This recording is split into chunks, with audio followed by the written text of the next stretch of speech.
Okay, March 9, 2023. So we'll try to end at 12:30 or earlier if possible. Then the mentees are the following, so 7 of you. So the learning objectives, I was not able to get a copy of the learning objectives from you guys, but this is the learning objectives that I have culled from the previous groups. Okay. So given the patient, mentees will provide the details and clinical data clearly and concisely, and I want to add the word relevantly, all the relevant information. So whatever are irrelevant, now you just put it on hold, put it aside for a while, okay? Number 2, provide a good history and present complete physical examination as one would proceed in the bedside preceptorial. Again, I want to emphasize the word relevant. Then give the differential diagnosis, explain how the group arrived at the primary working impression. Okay. When you say primary impression, it's the first one. Then secondary diagnosis will be the second most probable. Okay. So my approach is that I usually limit it to 2 only, 2 or 3 at most. Okay. Okay. So not the usual way of presenting differential diagnosis of about 5 or 10 possibilities. So you have to give the differential diagnosis efficiently. Then explain the pathophysiology of the disease at hand and may include theoretical data or possible existing epidemiology of it, but include only relevant data. Then provide options for additional diagnostic maneuvers or studies, okay? Because there is no such thing as a perfect 100% certainty in the diagnosis. So you always need some additional diagnostic maneuvers, okay? Most of the time, but sometimes you don't need. But if you need additional diagnostic maneuvers, you have to give us the options, then choose from it. Then provide surgical plan or even a medical plan if the patient does not need surgery. Okay. Present a journal appraisal of relevant clinical questions regarding the management of the patient, a question that will arise from this particular patient. So is everything clear? We all agree on the learning objectives? Yes, sir. Okay. So you gave me Dr. Cagayan gave me this list. Okay, so evaluation of mentees, history, physical examination, differential diagnostic treatment plan, relevant journal, psychosocial concerns, questions and answers, communication skills, presentations. Okay. So this is how I'm going to evaluate you, so as given by your resident coordinator. So, but the weight will be the following for the details of the case presentation, discussions, history and PE, and then primary working impression and differentials, plan of management, diagnostic and preparation, plan of management, therapeutics or even surgical approach, then cause of complications if the patient underwent surgery, prognosis and surveillance. Okay. I suppose you know all the criteria for the journal appraiser. You were given a copy of that already, okay? So regarding whether it will be an individual or group grading, I will go for individual grading, and this will be mainly through the active participation of each one of you, okay? Answering questions and answering questions from me and asking questions to me, okay? And then we'll also consider your contribution to the case report and journal appraisal. So if the liaison officer, I don't know whether it's Brent or Cagayan, so please write down your contribution to the contribution of all the members to the report. Okay, then submit to me as soon as possible so that I can consider them in the grading system. Okay. So students' evaluation of teaching effectiveness, I also consider this because I have to be guided by it. Okay. So in this class, as the teacher explains the objective, expectation, and various requirements of the course, which I did already, encourages the student to think critically and creatively, communicate clearly, answer students' questions clearly and adequately, able to help students understand the complex ideas related to the subject matter, uses engaging and helpful learning exercises and activities, relates the subject matter to issues and development in the discipline and or real-life concerns, so particularly community issues, encourages students to participate in discussions and activities, make himself available for consultation, encourage students to express their ideas and viewpoints, communicates, interacts with students in a positive way, show respect for student diversity and individual differences, makes full use of the required hours of learning, provides fair and timely feedback on student performance, and then use clear criteria to evaluate student performance. Okay. So I presented to you the criteria to evaluate you. The other part of the evaluation for the faculty will be in relation to your learning experience in this class. What does your teacher do that you find very helpful or effective? What do you think? Can the teaching in this class be improved to enhance your learning experience? So you have to give me feedback. How can the teacher utilize technology more efficiently to enhance learning? So this is more relevant to our platform now, the Zoom. So I was asked to make myself available for consultation. This is relatively difficult because I'm usually at home. But because of my senior age, because of the COVID situation, okay, but you can friend me in my Facebook, okay? So these are the two accounts that I have, and through my email, my cell phone number, okay? And then regarding the patient management overview, I've given you this YouTube link. I hope you have read this, okay? And then at the end of later on, at the end of the class, I'll be giving you the so-called OSIL, OLETE, on patient management process. It's just an online sort of a quiz or exercises test. Okay? OSIL stands for Online Collaborative Interactive Learning. OLETE stands for Online Learning Cum Evaluation Test Exercises. Okay? So this is the link to that one. So if you can take the test as many times as you want, as long try to get a perfect score. Then after that, if you get a perfect score, I'll give you a certificate like this. Okay, so this is a sample of a certificate given to Ira Kwe in January last January. Okay. Then we will be using this mainly the framework of the patient management process, which we will explain in details and refine it as you go along in your learning. Okay.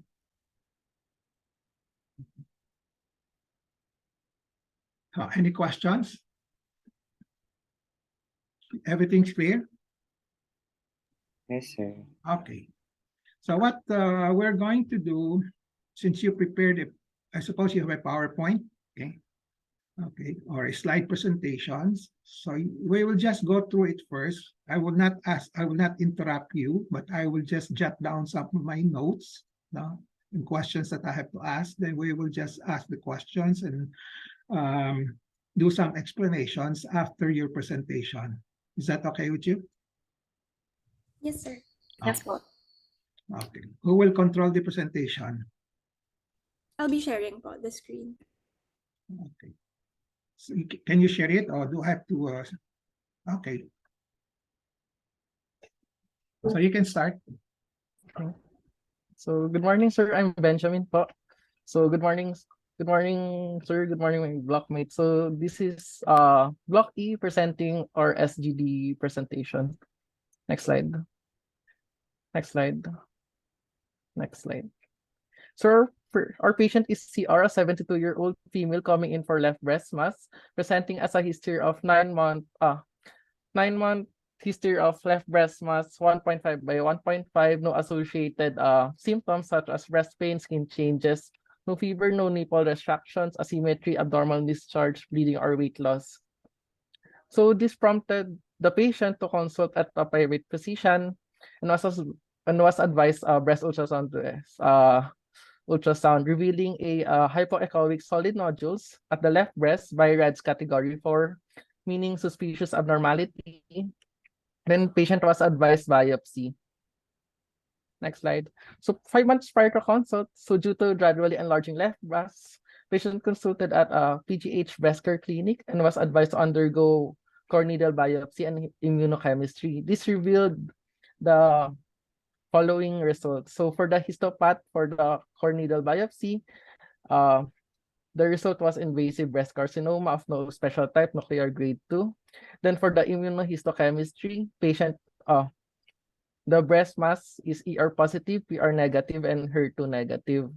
So these results prompted the physician to advise the patient to undergo modified radical mastectomy of the left breast and is currently admitted for elective surgery. So patient also have undergone neurology clearance last January 7. Next slide. So for review of systems, unremarkable systemic findings, no for ancillary history. Next slide. So patient is unknown hypertensive stage 2, taking losartan, amlodipine, and corvedilol.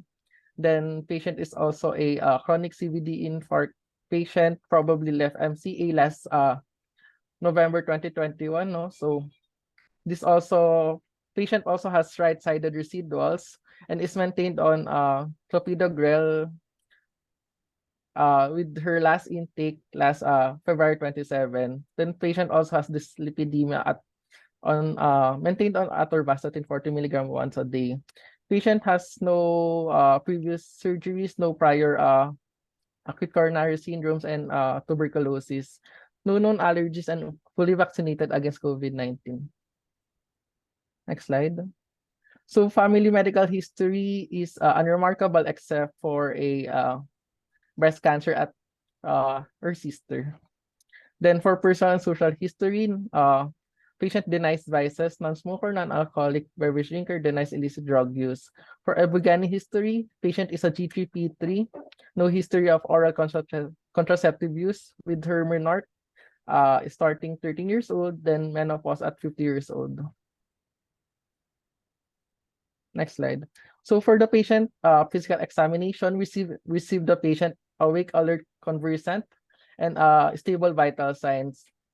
Normal HEE-NT findings, normal chest and lungs and cardiovascular findings. Her breast exam revealed symmetrical breast, no skin changes, no tenderness, no nipple retraction on inspection. Then we have found a 4x5 firm non-tender bulging left breast mass at the 10 o'clock position. So there is also palpable left axillary lymph nodes, generally measuring 1 by 1 centimeter. On abdominal PE, patient has normal abdominal PE, soft non-tender, non-distended abdomen, extremities, full equal pulses, pink nail beds, no cyanosis, jaundice, and edema. So patient generally has essentially normal systemic BE, except for the breast exam. Next slide.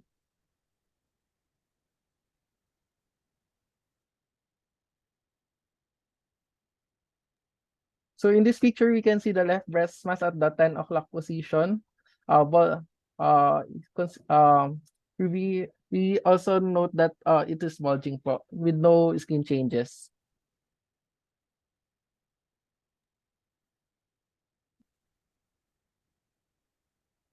Moving on to the clinical diagnoses. Next, please. For a summary of the patient's case, as a patient is a 70-year-old postmenopausal female, non-smoker, non-alcoholic beverage drinker with an early menarche and late menopause, hence prolonged estrogen exposure over her life, and a family history of breast cancer in a first-degree relative, her sister. She has a 9-month history of a gradually enlarging left breast mass with no associated breast pain, fever, or weight loss. And on PE, there was a 4x5 firm non-tender bulging left breast mass at the 10 o'clock position. with no associated skin changes, nipple retraction, breast asymmetry, abnormal discharge, or bleeding. And there were two palpable left axillary lymph nodes measuring 1 by 1 cm. Next, please. For our highest differential and primary diagnosis, breast cancer. Breast cancer is the most common cancer in women, accounting for around 30% of newly diagnosed cancers in women each year. So risk factors include age, which makes sense since with age comes the accumulation of other risk factors, such as exposure to more estrogen or exposures to radiation or etc. And age also allows for more cumulative damage to the DNA and etc. Other risk factors present in the patient include a prolonged lifetime exposure to estrogen, as stated earlier, and a family history of breast cancer in her sister. So breast cancer can initially present asymptomatically, so if the mass is small.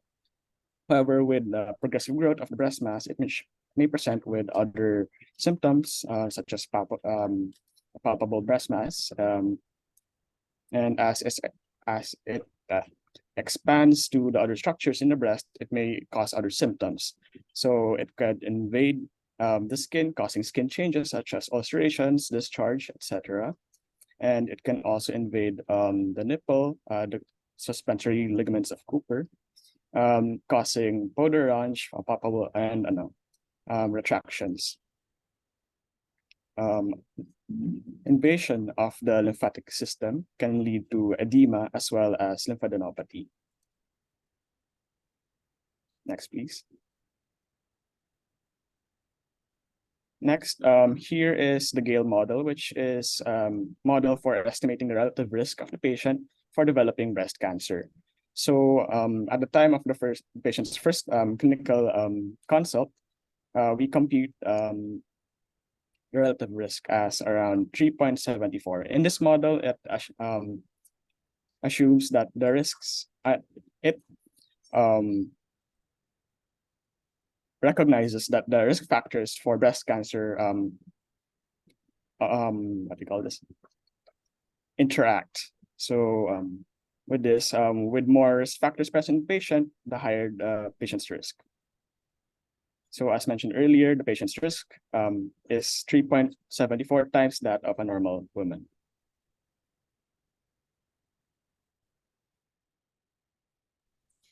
For our secondary diagnosis, we have fibroadenoma, which is the most common benign tumor in the breast, and it's theorized to have a hormonal etiology related to the increased sensitivity of breast tissue to estrogen.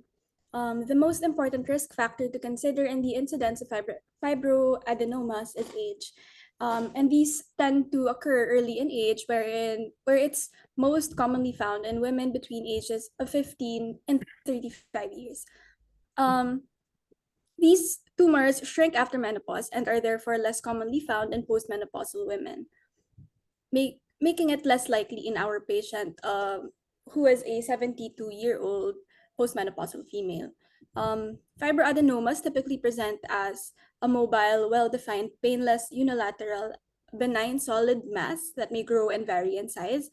And a family history of breast cancer should also be considered in patients with fibroadenomas, as patients with first-degree relatives with breast cancer and with fibroadenomas that contain other proliferative changes, which are termed as complex fibroadenomas, they have a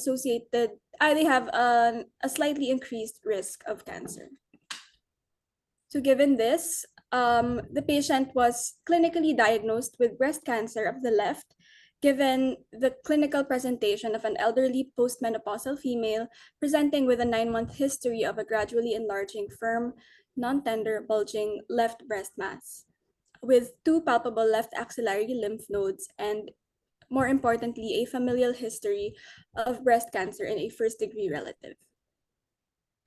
Now we do clinical anatomic TNM staging to assess the extent of the disease involving the primary tumor. So that's T, the N for the regional lymph node status, and M for distant metastasis. So the patient is staged at T2 as the size of the primary tumor is more than 20 millimeters, but less than 50 millimeters based on the initial breast ultrasound done outside our institution. N1, as there is metastasis to movable ipsilateral level 1 or 2 axillary lymph nodes based on the physical examination. And M0, since there's no clinical evidence of distant metastasis. This gives us a clinical anatomic stage of stage 2B, T2N1M0.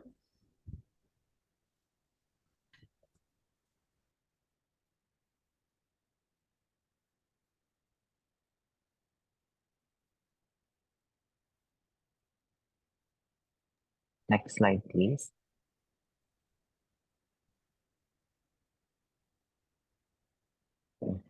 So for the paraclinical diagnostic procedure, so in hindsight, so the following should have been or should be ordered by the patient since the patient already came with workup when the patient arrived in PGH. So for the first diagnostic modality, so first is the diagnostic mammography. So it is the imaging of choice for women with breast mass aging 40 years old and above. And for the benefit, it is a non-invasive procedure, and for the risk, there is a risk for radiation exposure. So for the cost, it costs around 1,000 to 5,000 pesos, and then availability also is it's only available in selected secondary or tertiary hospitals and diagnostic clinics. So in in regards to breast ultrasound, so breast ultrasound is more widely available compared to mammography. And for breast ultrasound, it's also a non-invasive procedure, so it may serve as an adjunct or alternative to mammography if a mammography is not available or the result of mammography is equivocal. For the risk, there is no noted risk for ultrasound since it does not expose the patient to radiation as with the compared to diagnostic or compared to mammography. And the cost is it's also cheaper compared to mammography. And it's more widely available compared to mammography also. Next is the core needle biopsy. So this is compared to fine needle aspiration biopsy. It has a higher sensitivity, diagnostic accuracy, and negative predictive value in diagnosing all breast lesions compared to FNAB, and it avoids open surgery for patients with benign abnormalities and provides sufficient specimen for immunohistochemical chemistry. The risk is it is an invasive procedure and it may cause bleeding at the puncture site and infection. Cost it is relatively cheap, around 300 to 500, and it's also widely available. Next is the ERPR HER2/neu immunostaining. So this is done. So the benefit of this is it will be able to check for the hormonal receptor status of the breast mass and guide in the therapeutic management of the patient. So since there will be different treatment modalities if the patient is PR positive or triple negative or only HER2 positive. And the risk, there is no noted risk, and the cost, it's quite expensive, so it ranges around 4,000 to 8,000, and it's not widely available, so it can be found in selected secondary and tertiary hospitals, as well as diagnostic clinics. Next slide. These following diagnostic procedures can be ordered should the patient be warranted for an operation. So TBC, so to check for underlying anemia infection and no noted risk aside from being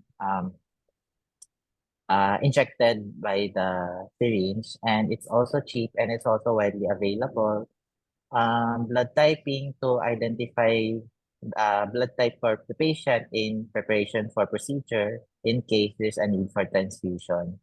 And PT-PTT to check for underlying coagulation disorders that would hamper the um, operating procedure of the patient, and then view and urea urinalysis to check for kidney function, AST, ALT, ALP, check for the liver status prior to the operation, and then electrolytes, just for just to have the baseline prior to the operation, and then chest X-ray check for possible metastatic lung focus since the patient does not complain any bone pain, so there is no the bone scan is not yet warranted um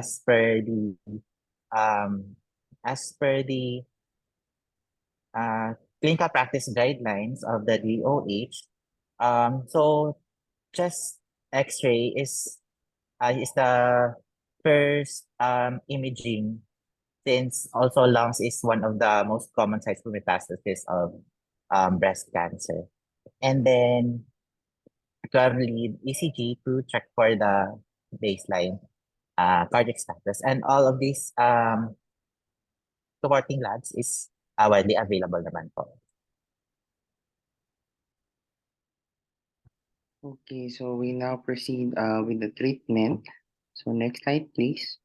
So to review, our primary diagnosis for this patient is breast cancer left, stage 2B, CT T2N1M0, ER positive, PR negative, HER2 negative. With this, our treatment goals are as follows. Number one, to provide maximal removal of the malignant breast mass, whether surgical or non-surgical, reduce likelihood of recurrence of the breast malignancy, optimize the patient's quality of life, and lastly is to provide proper surveillance and monitoring for relapse of malignancy. So, next slide, please. So, following the NCCN guidelines, a patient with invasive breast tumors at this stage has primary operable breast cancer. So next slide, please. So with this, we can, for local regional treatment of these tumors, we can do MRM. So MRM involves complete removal of the underlying removal of the breast and the underlying fascia of the pectoralis major muscles along with the level 1 and 2 axillary lymph nodes. So studies have shown that the 5-year survival of patients with breast cancer stage 1 to 2 treated with MRM is around 84%, and it has equivalent survival rate as compared to radical mastectomy with less morbidity. Possible risk for this procedure are its complication, which includes bleeding, infection, pain, swelling, tenderness on incision site, decreased range of motion, lymphedema, and numbness. For MRM, based from my research, it can range from around 100,000 to 250,000 or even more on private institution. However, this surgery is subsidized naman po in public hospitals like in PGH.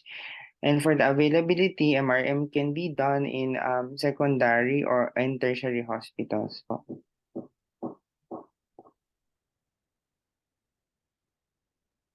With regards to the adjuvant therapy for our patient, so this is based on the latest NCCN guidelines.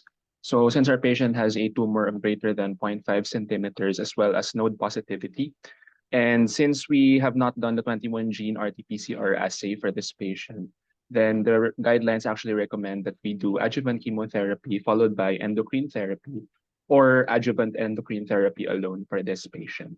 Next slide, please. In terms of the selection of the adjuvant endocrine therapy, given that our patient is ER positive again and postmenopausal at diagnosis, then we have the following treatment options. So shown in the screen, we can use aromatase inhibitors for 5 years or any combination of aromatase inhibitors plus tamoxifen with duration of treatment lasting for around 5 to 10 years, depending on the surveillance monitoring that we do on the patient. Next slide. So in terms of comparing these adjuvant therapies, we start with the endocrine therapies, the tamoxifen, as well as the aromatase inhibitors. So in a meta-analysis that we came upon in our research, the 10-year recurrence rate reduction for the use of tamoxifen for breast cancer is around 47%, with a mortality rate reduction of 26%. And there is a similar rate reduction occurring in aromatase inhibitors used for 5 years. And these two can also be given sequentially depending on the type of regimen that we choose for our patient. The risks for these two drugs, however, differ in the sense that tamoxifen, being a selective estrogen receptor modulator, actually increases the risk of uterine cancer and increases the risk of thromboembolic events, which is important to note given that our patient had a previous thromboembolic event from her previous CVD infarct. Whereas the risk for aromatase inhibitors is the increased risk of osteoporotic fractures. So bone mineral density monitoring might be necessary if we start our patient on these drugs. In terms of the cost, tamoxifen is actually cheaper than the aromatase inhibitors. And the calculated treatment cost, given a cost of around 8 to 14 pesos per 20 milligram tablet for 5 years, would be around 14,000 to 25,000 pesos. Whereas if we use aromatase inhibitors, the regimen cost is almost double at 60,188 pesos for a total of 5 years. And the availability, both are actually available locally. Next slide. Next, we go to adjuvant chemotherapy. So the 10-year recurrence rate reduction is 20%, while the mortality rate reduction is 11%. And the risks for adjuvant chemotherapy are the standard risks for any chemotherapy, which are immunosuppression or bone marrow suppression with neutropenia, as well as the characteristic side effects of alopecia and nausea and vomiting. And it is definitely more costly than the endocrine therapy, giving around 20,000 to 120,000 per session. And the availability, it is available locally in most tertiary institutions. Actually, adjuvant radiotherapy is also an option, but it is not really recommended for our patient, given that it is more for those who have really advanced, who has more advanced cancers. And it provides a 2/3 reduction in local recurrence rate and a 20-year all-cause mortality rate reduction of 2.8%. However, the risk is relevant for a patient, given that it increases mortality rate from vascular causes due to the radiotoxicity by 21.2%. And our patient, again, already has a vascular comorbidity in her acute CVD infarct. The cost is slightly cheaper than the adjuvant chemotherapy at 3,000 pesos per session. It is also available locally. Next slide, please. So for our proposed treatment regimen for this patient, again, as Brevin mentioned, we advocate for modified radical mastectomy and either adjuvant chemotherapy or adjuvant endocrine therapy with tamoxifen or an aromatase inhibitor. We prefer the aromatase inhibitor over tamoxifen, given that, again, tamoxifen may lead to more thromboembolic events, given her history of a CVD infarct. However, given the cost of aromatase inhibitors versus tamoxifen, it may also be acceptable for us to initiate with tamoxifen or do a combination of aromatase inhibitors and eventually tamoxifen if the patient cannot sustain the regimen, given that adherence to the treatment regimen is more important for this patient. And actually, as we will discuss in our journal appraisal later in the session, combining these two, adjuvant endocrine and adjuvant chemotherapy, will actually provide increased mortality benefit for our patient. However, the cost as well as the adherence to treatment may also be a hindrance for our patient. Next. So how do we monitor the outcome for our patient? So the parameters we want to monitor are tumor recurrence via clinical and laboratory parameters. And we want to monitor for post-op complications as described earlier following the MRM.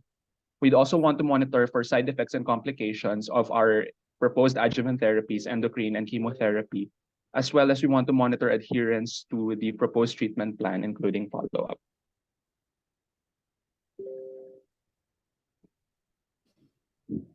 So next, we move on to the prevention and health promotion for our patient. So our final diagnosis for the patient is breast cancer, stage 2B left, CT2, N1, M0, ER positive, PR negative, HER2 negative. So the patient also has hypertension stage 2, as well as chronic CVD infarcts, probably left MCA, as well as dyslipidemia. So here in this slide, we see an algorithm to the approach to the patient following treatment for breast cancer from UpToDate. So the components of this algorithm will be further discussed in the succeeding slide. So here we see the different components for screening and surveillance for our patient. So first, we have history and physical examination. So the recommendation would be that for the first 3 years after primary therapy, follow-up should be every 3 to 6 months, followed by 6 to 12 months for the next 2 years, and then annually thereafter. So the patient should also be educated regarding symptoms of recurrence, such as the presence of new masses, bone pain, chest pain, dyspnea, abdominal pain, persistent headaches, or neurological symptoms. Breast self-examination should also be taught, and this should be performed by the patient monthly in order to assess for possible new masses and other possible physical examination findings, which may point to the recurrence of breast cancer. As for mammography, this is indicated annually for breast cancer patients. So this will be diagnostic for the first 3 to 5 years after therapy, and then screening thereafter until the patient's life expectancy is less than 5 to 10 years. Next, we have the pelvic or gynecological examination. So regular gynecologic follow-up is recommended for all women, especially if anti-estrogen therapy is given, since this is also associated with an increased risk of other gynecologic cancers, as mentioned earlier. So bone density evaluation should also be done, as breast cancer patients are at increased risk of osteoporosis. And this is indicated for a patient given that she is aged over 65, as well as she is postmenopausal as well. Next slide, please. So next, shown on screen, are the preventive health measures recommended for our patient. So given the patient's age and comorbidities, the DASH diet and a low-fat, low-cholesterol diet would be most appropriate. So this has been shown to reduce death following breast cancer diagnosis, with potential mediating mechanisms including reducing metabolic syndrome components and estradiol. So regular physical activity is also recommended, with activity ideally consisting of at least 150 minutes of moderate intensity or 75 minutes of vigorous physical activity per week, plus 2 resistance training sessions. But given the patient's age, this may be adjusted accordingly based on the patient's capabilities. So weight loss should also be advised, since this has been shown to reduce breast cancer risk, especially in postmenopausal women. So this association between a higher BMI and postmenopausal breast cancer risk may be mediated by higher estrogen levels resulting from the peripheral conversion of estrogen precursors to estrogen. So since the patient is a non-smoker, she should also continue the avoidance of smoking as well as smoke exposure. As for alcohol consumption, there is consistent evidence that breast cancer risk is higher for individuals consuming both low, meaning less than 1 drink per day, to high, so that is equal or greater than 3 drinks per day, levels of alcohol compared to those who abstain from it. So hence, it is pertinent to advise the patient to limit alcohol intake or even to completely stop its consumption. So a number of biologic mechanisms may explain the association between breast cancer and alcohol intake, including increased circulating estrogens and androgens, enhancement of mammary gland susceptibility to carcinogenesis, increased mammary carcinogen DNA damage, and greater potential for invasiveness of breast cancer cells.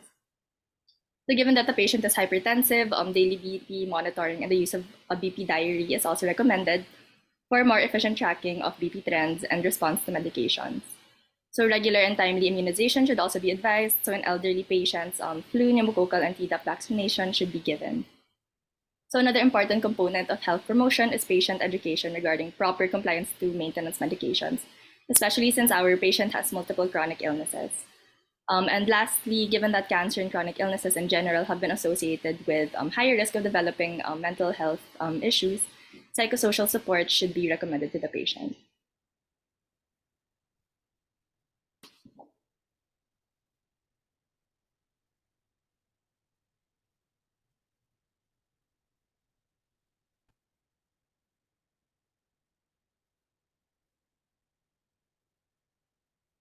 We now move on to our journal appraisal. Next slide, please. For the clinical summary, we have our patient, CDR, a 72-year-old female from Cavite, obtained with a 9-month history of gradually enlarging breast mass. Patient is hypertensive, dyslipidemic, and has chronic CVD infarcts, and patient had her menopause at 50 years old.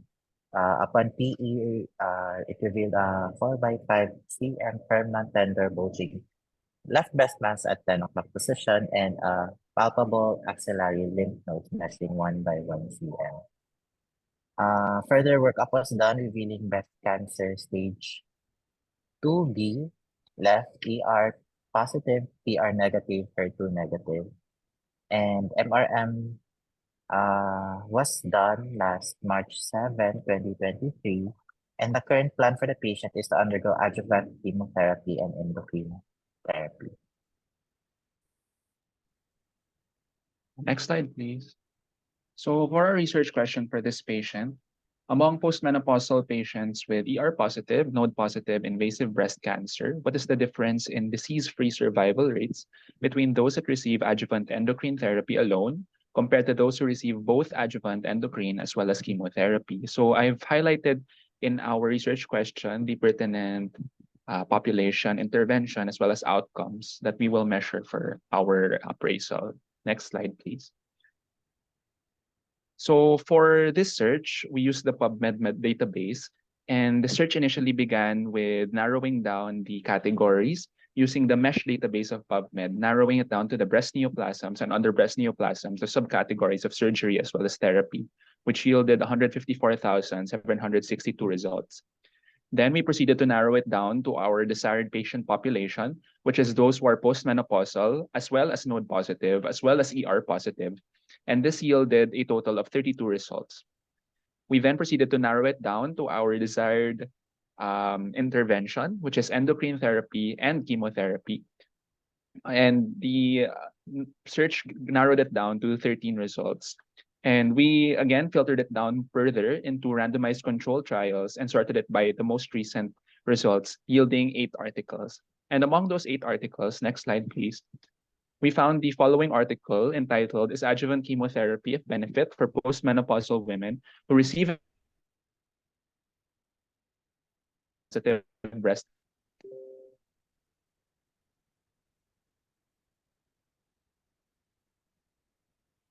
Next slide, please.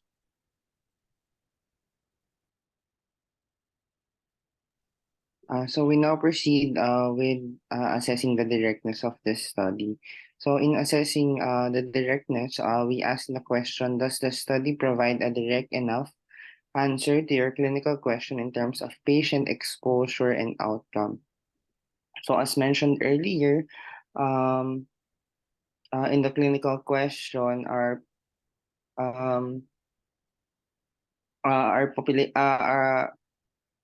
patient is a postmenopausal patients with ER positive, node positive invasive breast cancer. And then exposure is adjuvant endocrine therapy alone compared to those who receive both adjuvant and endocrine and chemotherapy. And the outcome is the difference in disease-free survival rates. So in the study, the population involves post and perimenopausal women with ER positive tumors, which were randomized to two treatment groups endocrine therapy versus endocrine therapy plus chemotherapy. And the primary outcome for this study was disease-free survival rates. And based on the PO analysis, the study is we can say that the study is direct enough to answer the clinical dilemma, given sufficient similarity between our patient population exposure and outcomes for this case. Moving on to the validity of the study. So in validity, we assess for any source of bias which may skew the results for the study. So in here, we ask a question where the patients randomly assigned to the treatment groups. So for both the trials used in this study, trials 7 and 1293, both were randomized trials. Next was allocation concealed. Unfortunately, there was no outright statement on concealment of the allocation. Were baseline characteristics similar at the start of the trial? Yes, none of the disease-related characteristics were different between the treatment groups, as shown in this table. Next, please. Next, please. Next, were the patients blinded to the assignment? Yes, they were. Were caregivers blinded to the treatment assignment? Not outright stated in the study. And were outcome assessors blinded to the treatment assignment? Given that the patients were asked the QL survey for the outcome of this study, yes, and they were blinded at the start, they are blinded there. So were all patients analyzed in the groups which they were originally randomized in? Yes, they were. So in here we have a study with little to no sources of bias apart from next, please.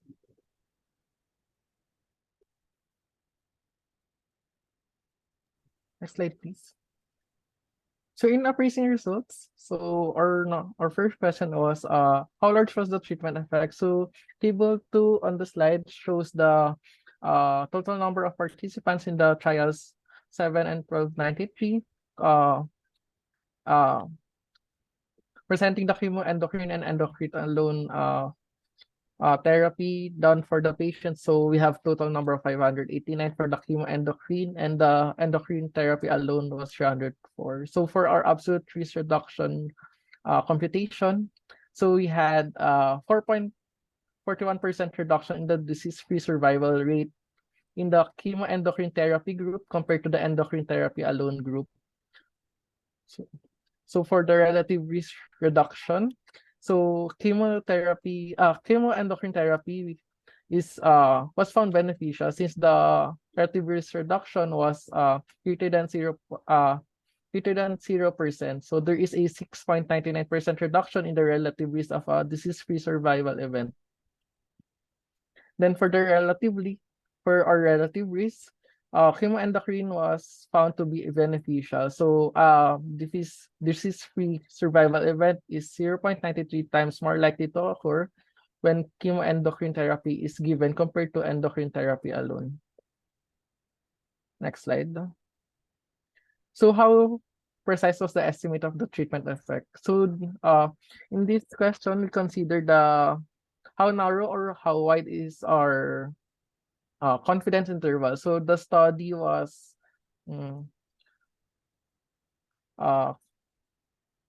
used a 95% confidence interval. No? So for the hazard ratio is 0.81. So the confidence interval for this is 0.68 and 0.97. So chemoendocrine therapy, which considered chemotherapy plus endocrine therapy, was found to be beneficial since the confidence interval was less than the confidence interval of the hazard ratio was less than 1. Next slide. So next, moving on to the applicability of the study. So in order to assess the applicability of the study for our patient, we use the SCRAP framework wherein we evaluate the following 5 areas of study. So we have sex, comorbidities, race, age, and pathology. So for sex, for the patient was female as well as the participants in the study. For the comorbidities, the patient has hypertension, CVD infarct, as well as dyslipidemia. However, in the study, the comorbidities of the patients were not indicated.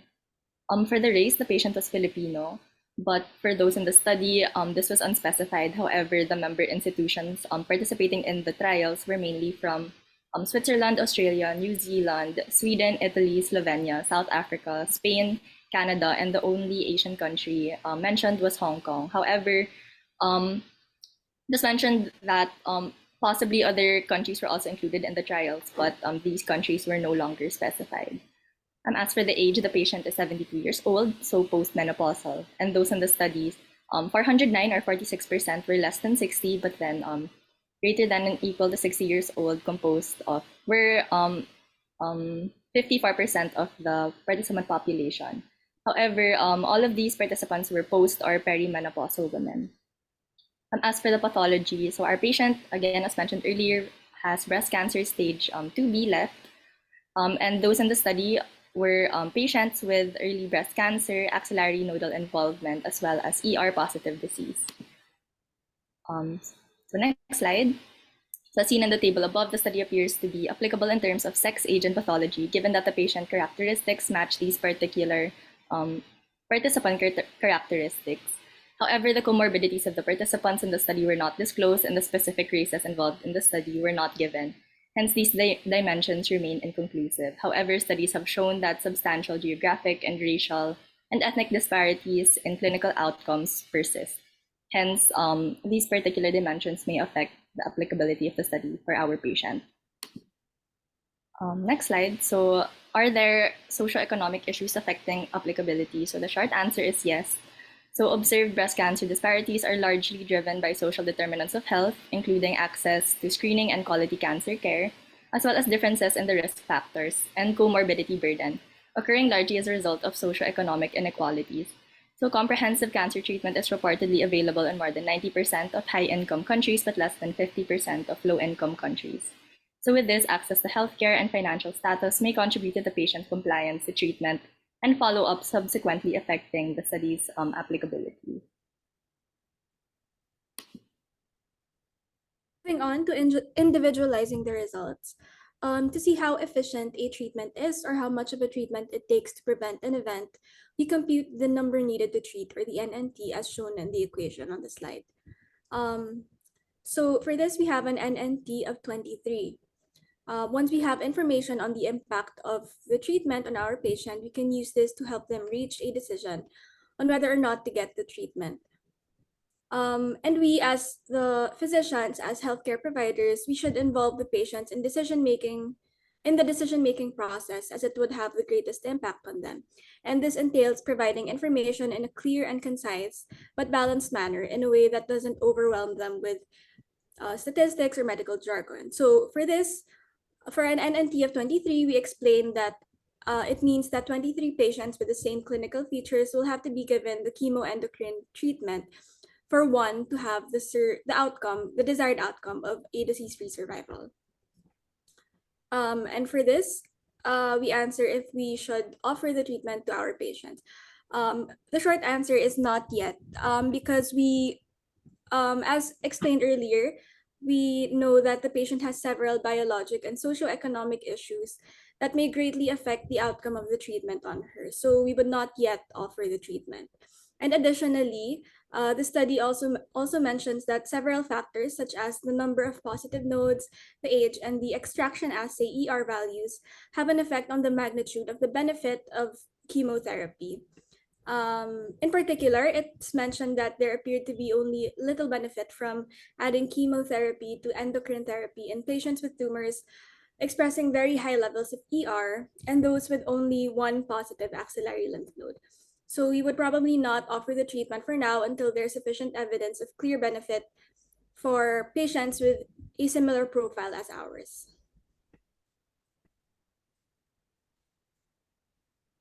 That's it for our journal appraisal. Okay.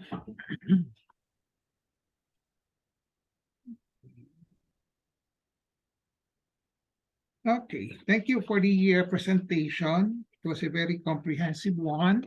Okay. Both the case presentation, discussion, and also the journal appraisal. Okay.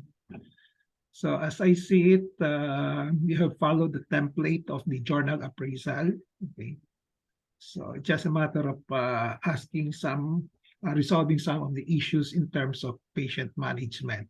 Okay. So after reading all the data from the journal, usually we have to make some decisions, and then we have to involve the patients, okay, in the decision making. Okay. But before that, before discussing the journal in detail, again, the case presentation, discussions, I'm happy to see that you have applied somehow the processes that I taught you, okay, that I presented to you, the patient management process. So I suppose this may be the first time for most of you to consider the cost and availability in the patient management. Is that correct? Okay. especially now that you are LU7 next year after the board exam. This year ba? Is it this year? Board exam? This year po. Okay, this year.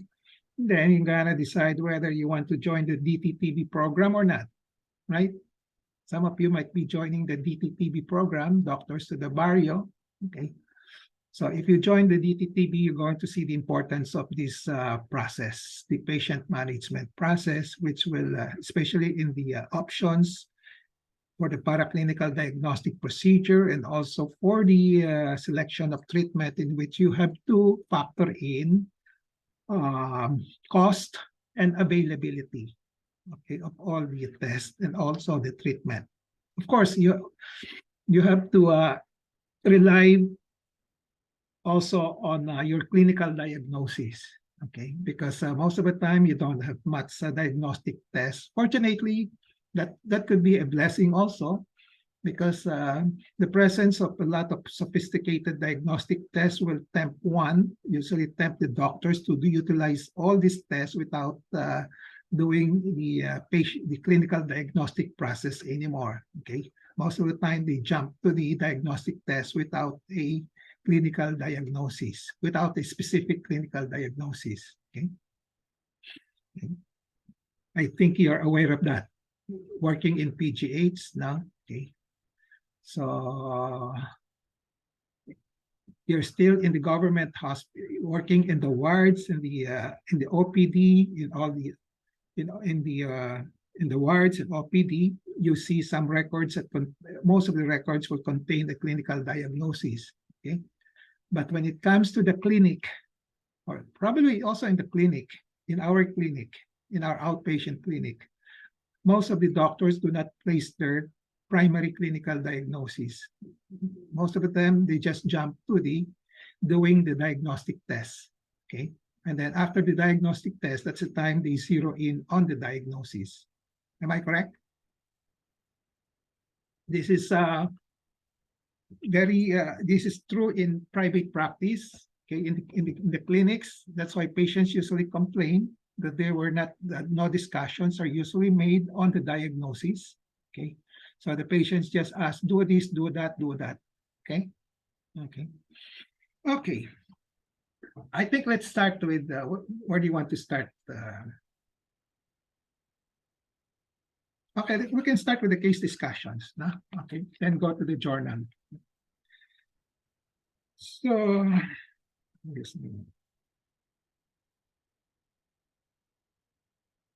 by the way, this patient, you saw this patient when? After the operation or before the operation? Before the operation, sir, some of us saw the patient. Okay. So the patient has already been admitted to the hospital. Okay. Yes, sir. Okay. So let's tweak it a little bit now. Okay. So let's just assume that you saw this patient for the first time. Okay, let's start from there. Now, okay. Okay. Because that will happen when you go to your practice. Now, okay. So you're going to meet a lot different kinds of patients, those with tests already done, and those without tests, without previous medical consult. Okay. That's why in your initial, this is what I usually teach. When you see the patient, any patient for the first time, no, aside from knowing their names, of course, by looking, you know their sex, no, but sometimes you have difficulty whether you don't know what's the sex. Okay, we know that. Mahirap talaga, no? Okay, but you just look at the records. Whatever the patient will declare, what will be the sex. Okay. But the age, you just have to ask, okay? You ask for the age. So name, age, sex, and then the concern, okay? So in this particular patient, the concern is the left breast mass, okay? Then, after that, you do your brief history and do your physical examination, okay? So in the clinics, you don't have to complete all the things that you are putting down on the records on the history. Okay. So you just focus on some items and then go to the physical examination right away. And then when you do your physical examination, you can still ask questions for the history. Okay. Because that will save you time. Okay. Okay. There's a tendency is for you to ask the history tuloy-tuloy for probably 20 minutes. Now, if you include all the review of system, past history, medical family histories, gynae, OBGYN history. Okay. So it will consume a lot of time. Okay. And most of this will not be probably not as relevant in your diagnosis. Okay. It's more for the record. No? So you can do one thing that I would like to advise to you is that you can do your history and PE at the same time. Okay. Jump from one to the other. Okay. History, a little history, then PE, then go. While you are doing the PE, you can ask more questions as part of your history. Okay. So the end point is that you will come out with a clinical diagnosis in the shortest time possible. Okay. Okay. So the end point will be until you are quite certain of your clinical diagnosis. That's the end point. Okay. So this patient noted a mass 9 months prior to consult, right? On the left breast. Okay. And then the other questions that you may ask before you examine the patient. Now, that is you have the age, the X, and the chief complaint, and then when was it noted? 9 months. Okay. So before you ask the patient, can you now lie down? I will examine you. Okay. Okay. But before, when the process of the patients going to the bed, to the examining bed to lie down, you can ask more questions. Okay. Were there previous treatment done? Okay. So in some patients, they will say none. Okay. Kung wala, it's very exciting for you. Okay. I mean, exciting if you really want to test your diagnostic skills. Okay. The other question that you asked were the questions that you asked were there previous treatment. So one possible answer is, I 9 months ago I saw a physician already. Okay, and an ultrasound was done in this particular case. Diba? Okay, so you can ask them what is the result. No, okay. Then after that, you continue to examine the patient. Okay. So let's assume na walang records. Okay. Let's for the sake of discussion here, let's assume that the patient was not seen by a particular physician. So you ask the patient to lie down and examine the breast. Okay. So you noted a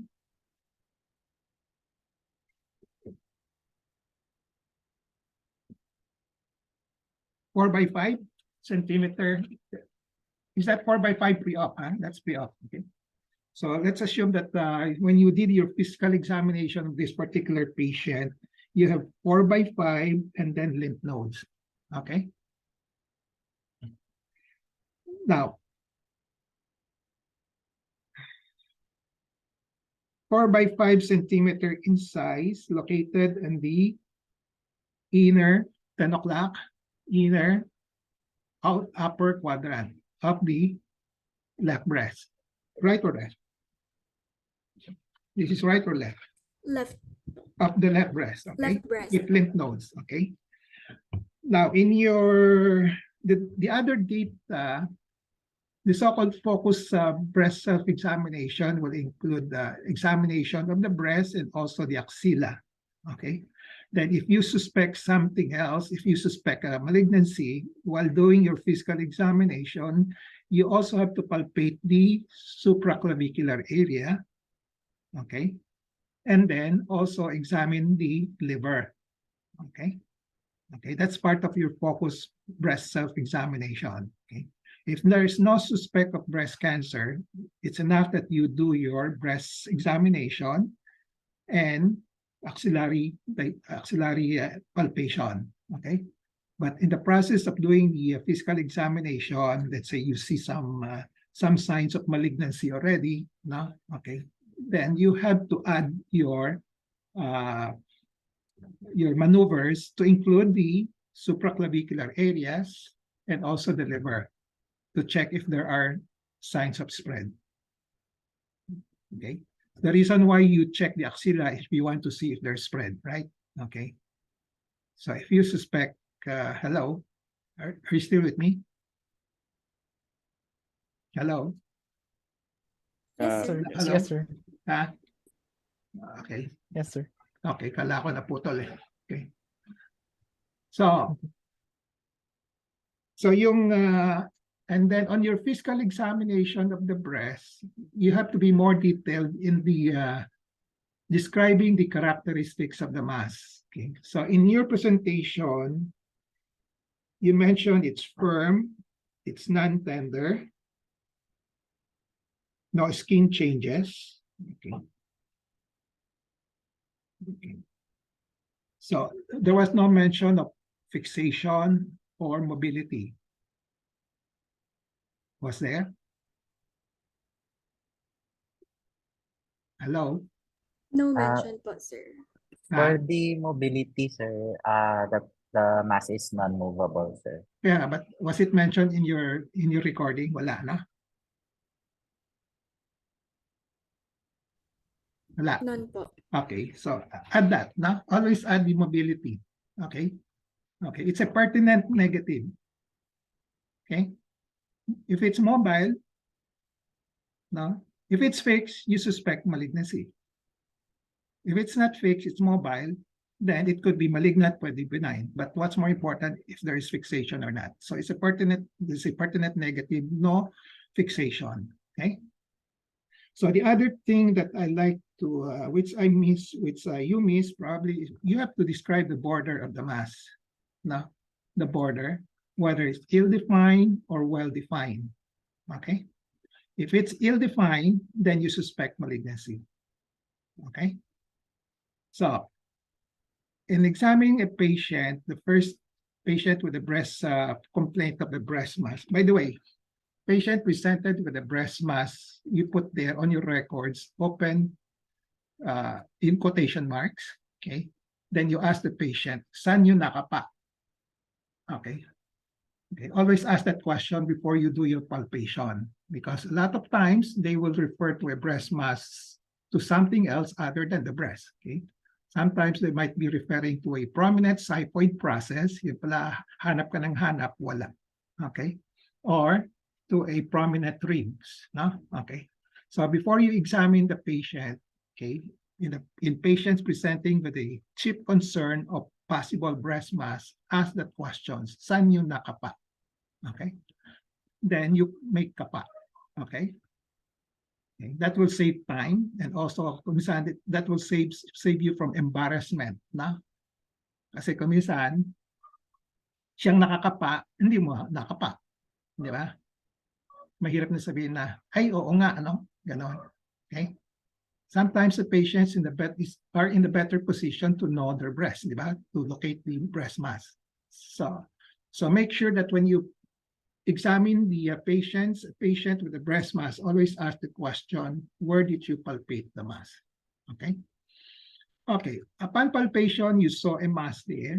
Then you try to describe, aside from the size, no? The size is not too important in terms of diagnosis, no? Not too important, pero may importance then, okay? But not too, okay? What's more important is the ill-defined border, the border, okay? Once you have an ill-defined border, you start, there's a red flag already, possible malignancy, okay? If it's well-defined, 50-50, you don't know, okay? You have to go for other details. And then after that, you check for the consistency of the mass. So here you mentioned it's firm, you know? So basically, if you look for a hardness of the mass, if it's hard, then you think of malignancy. Okay, if it's firm, again, neutral, wala pa, no? Pwedeng 50-50, okay? Okay. The other one that you look for when you palpate the mass is the, I call it consistency, the nature of the mass, whether it's cystic or solid, okay? Okay, so once you feel It's different from the consistency. I call it nature of the mass. You check whether it's a solid or cystic. Okay? Ganda din sa ultrasound po laging sinasabi, di ba? Solid or cystic. And it's very informative. Okay? So if you feel a mass that is cystic, right away, baka benign na to. Okay? If it's solid, 50-50 pa. Okay? If it's solid, ill-defined border, and then it's hard, then you suspect malignancy. Okay? If it's defined, ill-defined, you suspect malignancy, pero yung weight probably 60%, kasi 1 lang di ba? Now, if you add a hard, solid mass, okay, probably 70%, 80% na. Umaakyat na yan. Okay. Okay. Then, mobility. Okay? Whether it's fixed to the underlying tissue or to the overlying skin. Okay? Presence of fixation will make you suspect malignancy. So if you have fixation, the degree of certainty now will even go higher. Probably 80, 85, 90%. Okay. Then look for other signs like skin changes, pudorans, retraction. So if all these signs are present, all the more you suspect malignancy already. Okay. Okay. And then palpate the axilla. If you palpated 2 nodes na kapanin nyo, okay, so magsususpect pa kayo ng malignancy. Okay. So probably as high as 95% already. Okay. Okay. Kung walang lymph nodes but you have all those local signs of malignancy like solid, ill-defined border, fixation, okay, and then it's solid, it's not cystic, then your degree of certainty is already 90%. Okay. Kung may lymph nodes, tataas pa yon. So that's what I meant by when I told you pattern recognition. Okay. So don't when you make a diagnosis, don't start with the risk factors muna. Okay, that's my comment. Okay, because in your presentation you started with the risk factors. Okay. So gather the signs and symptoms of the patient through history and PE. And then get all the signs and symptom data and then process it. So look for a pattern of signs and symptoms that will tell you what it is. Okay? Okay. Get it? Tapa na? Okay. Now, etong pasyente nito, huwag niyo munang input yung ultrasound is solid, di ba? You don't know whether it's ill-defined or well-defined, di ba? Wala kayong data, Okay. It's movable, okay? It's not fixed, okay? But it's solid, Okay. And then you have axillary nodes, Okay. So if you have axillary nodes with that mass, you suspect malignancy already. Okay? Kung walang nodes, less ang degree of certainty that it's malignant. Less compared to the presence of node. Okay? Now, and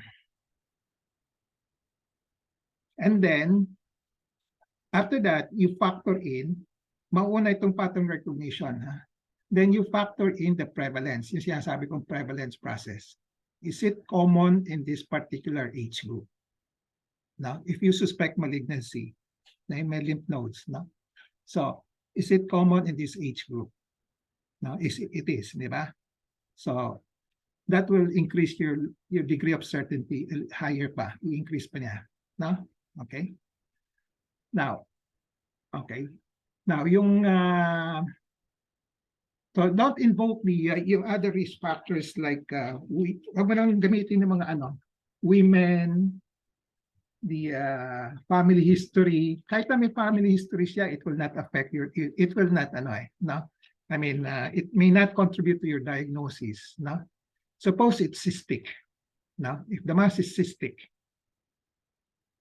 Okay, and then there's a family history of breast cancer in the sister. Do you make a cystic na walang lymph nodes, ha? Suppose walang lymph nodes, walang skin changes, no? Do you make a diagnosis of breast cancer just because there's a family history? Hindi, di ba? Okay. So that's why I said, wag mo invoke mo na yung family history. Okay? Okay. So the other will be yung mga rapid growth. Do you know that the tumor that will carry the most rapid growth is a cyst, not a cancer? Do you know that?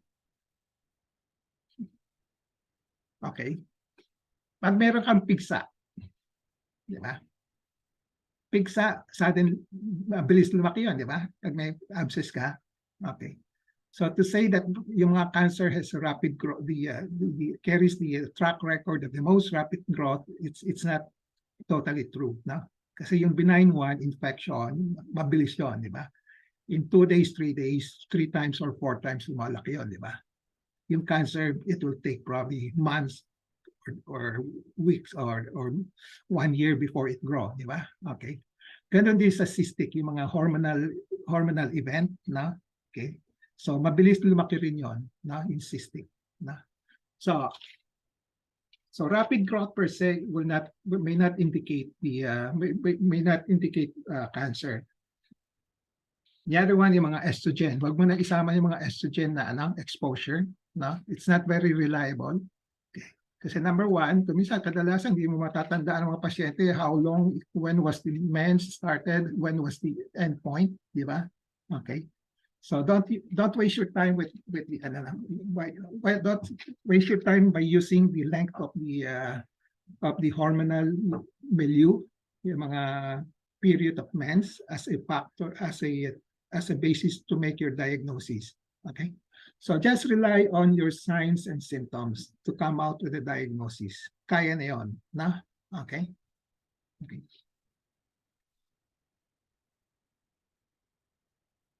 Ano yung Gale model? Who presented the Gale model? I did, sir. Okay, so with my comments, can you now comment on the Gale model? How practical is it to utilize it? Charles? It's more for ano pa? Yes, sir. The Gale model is more for ano pa, estimating the relative risk of the patient given the presence of her risk factors po. Since the model ano pa, realizes that the risk factors are contributory to development. I mean, the risk factors interact po. Pero given your discussion po earlier, it's not necessary po to make the diagnosis of breast cancer po. Okay, so risk factors pa rin, no? Okay. So just rely on your signs and symptoms. Okay, more on the signs. Press more on the signs, no? Rather than the symptoms. These symptoms is from the history, di ba? Okay. Mas reliable yung PE findings ninyo, no? Okay. Okay. And then, okay, why, okay. Yung primary diagnosis niyo is breast cancer. Yung secondary diagnosis niyo is fibroadenoma. We said that the primary is the most probable. Kung di siya ang diagnosis, then we go for the secondary diagnosis will be the backup now, ang possible. Okay. So why did you choose fibroadenoma? Why not other things? For the other benign, what do you call this, differentials po, kasi they may be cystic in nature, which we did not find in our physical examination. So the most common solid differential would be differential for a solid mass, I mean, would be fibroadenoma or a fibrocystic change, but this is not likely in our patient since the patient is 72 and past her menses already. Okay, so solid mass. Okay, so let's start from there now. So solid mass, then your primary with the other signs and symptoms, you think of cancer is number one. Then your differential, your secondary will be the opposite, not cancer. Diba? Okay. So this is for breast. Okay lang yan. Huh? But for other instances, you can have a if a patient in the locality there's a the prevalence of different types of cancers are high. Sabi natin, yung invasive ductal or inflammatory, ganun, iba-iba. You can have a primary diagnosis of cancer as yung pinaka-common based on the based on the pattern, and your secondary can also be another cancer. No? Okay. But for in this particular patient, tama tayo, no? We look, cancer muna tayo, then the opposite should be benign, di ba? Yung secondary, okay?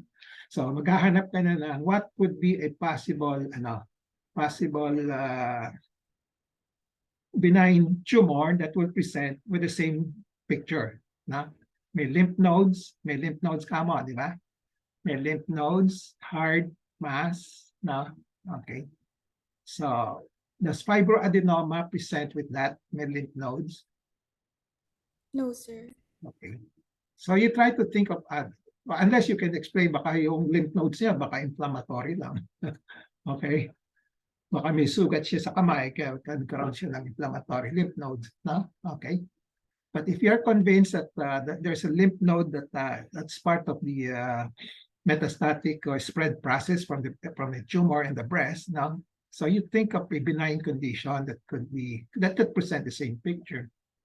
Kahit na rare, no? Kasi secondary lang naman ito. No? Okay. So can TB present with that? TB, pwede? Kung may lymph nodes? Yes po. Okay. So, and then, okay, sabihin natin tanggalin mo muna yung lymph nodes. Sige, tanggalin natin lymph nodes. Baka inflammatory yan. Baka hindi ka rin sure sa palpation mo, di ba? 1 centimeter kasi kamo, di ba? Once you palpated something 1 centimeter, medyo doubtful pa rin yan. No? But if you palpated something that's 2 centimeters and above, no? Sigurado ka na. No? Okay. So sabihin natin, inflammatory lang yon. So, ano yung benign condition? Well, phylloides tumor is a benign condition, right? And can you use that as your secondary diagnosis?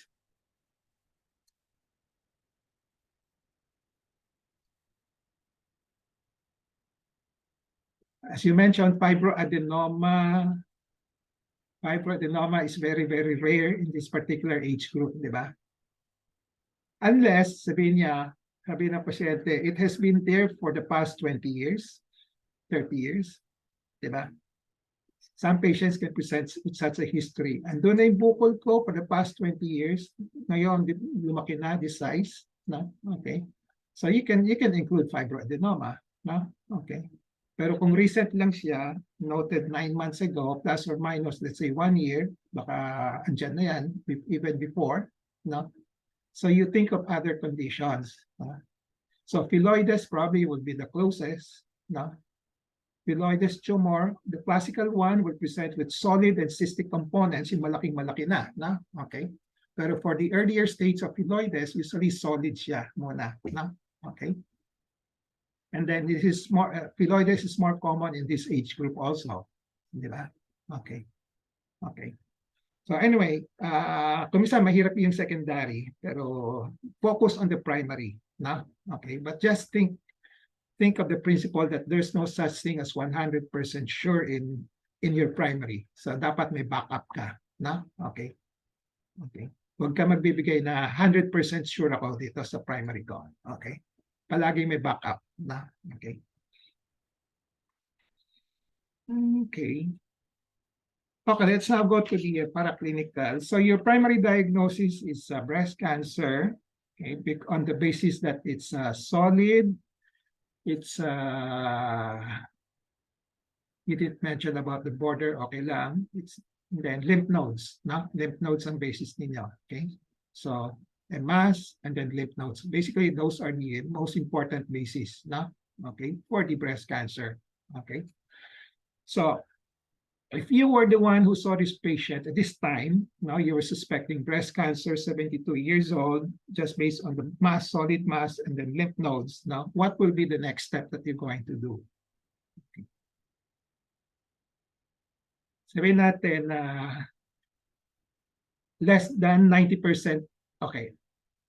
You might be asking me, how do we quantitate the degree of certainty? You might be asking me, di ba? Wala kasi sa libro yan eh, na? Okay? Okay.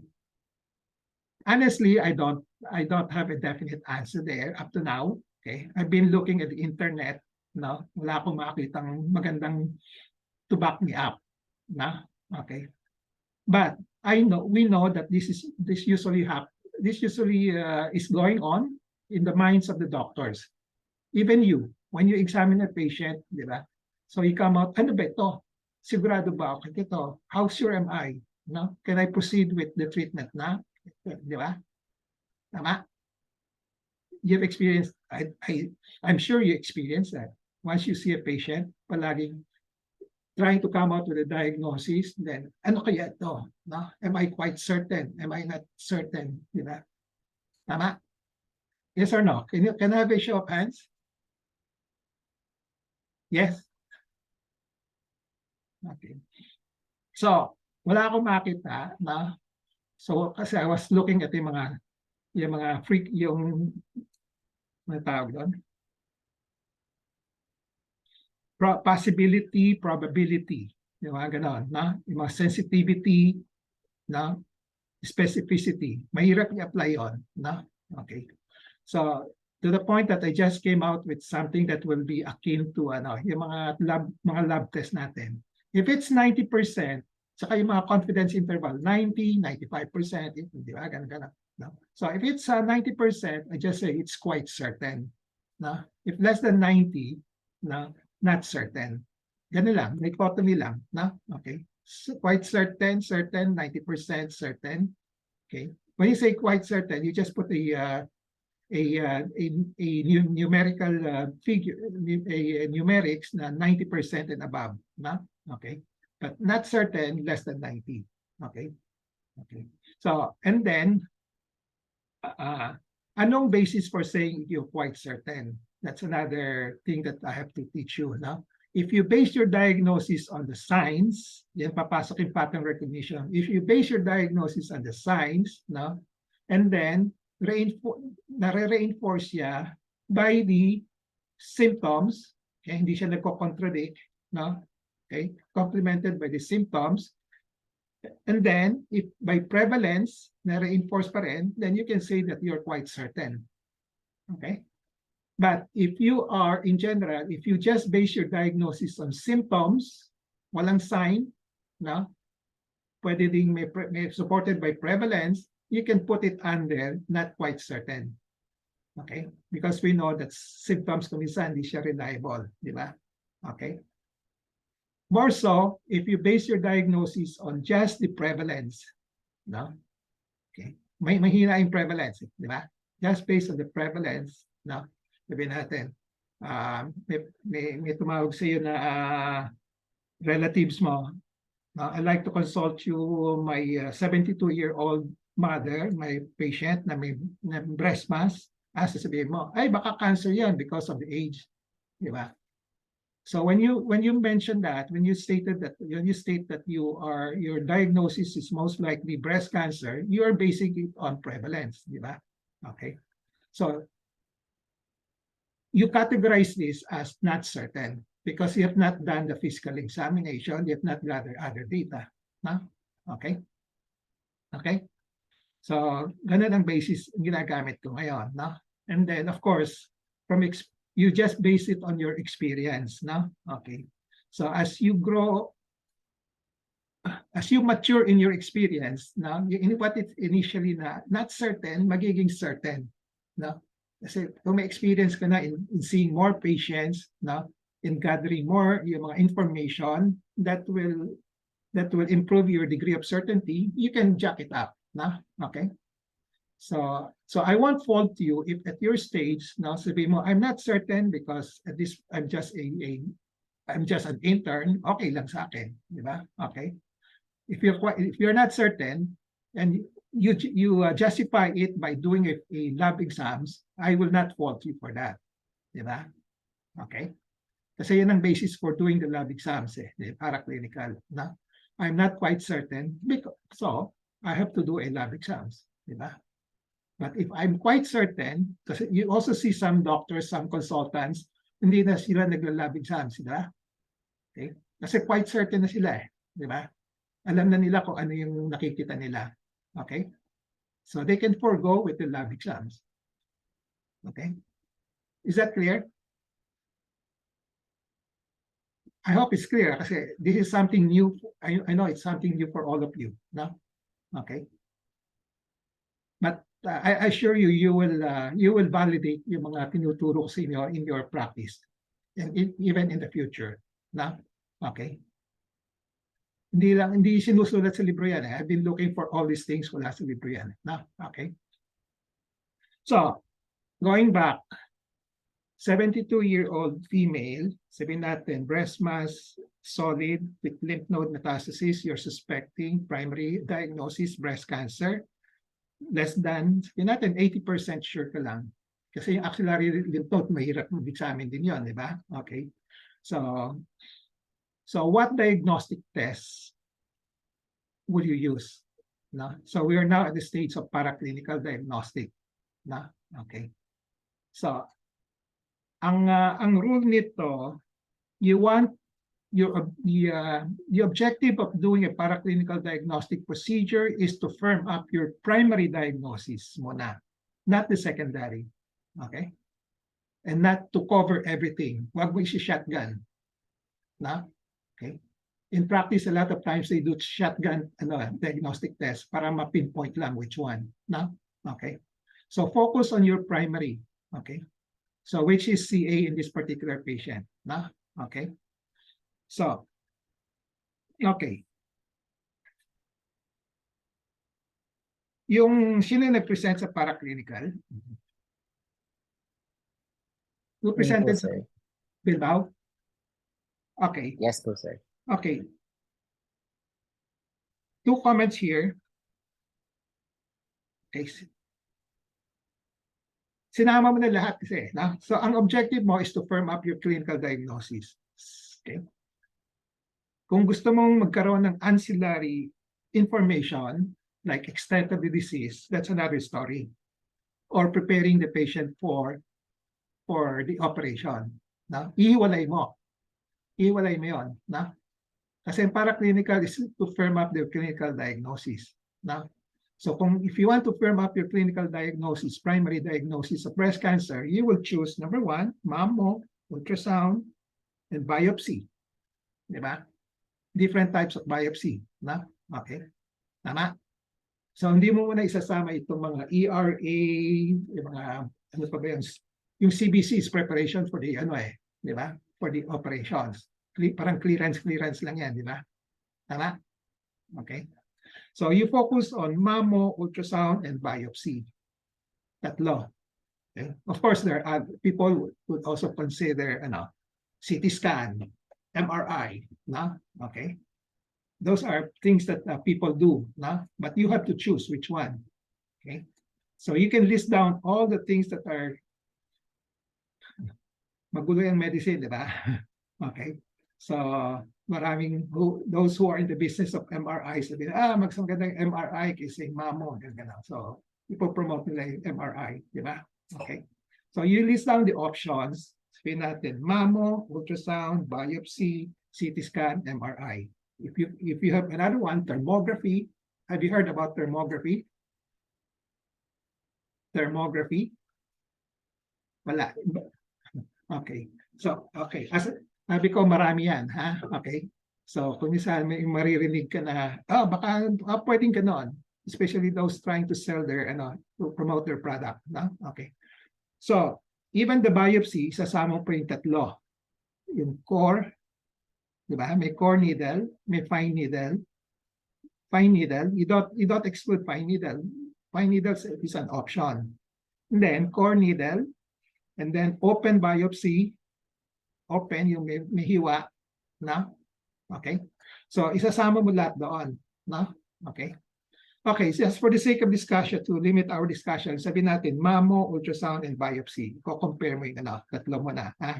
Okay? So tama yung ginawa mo. You're in the right direction, especially yung benefit, risk, cost, availability. Na? So yung benefit mo will be in terms of what will be the comparison of all these three in terms of trying to get a better yield in terms of information that will firm up your diagnosis. Okay. So if you want to tell your patient direct to the point, now using layman's language, you can say biopsy is the most direct way of getting to the diagnosis in terms of benefit. Diba? So what will be the yield of biopsy? Sabi mo, or if you want to specify, the fine needle can have a yield of more than 90%. Core needle will have a yield of 95, 98. Then open biopsy will have a yield of 98, 99%. Ganon. Tama? Okay?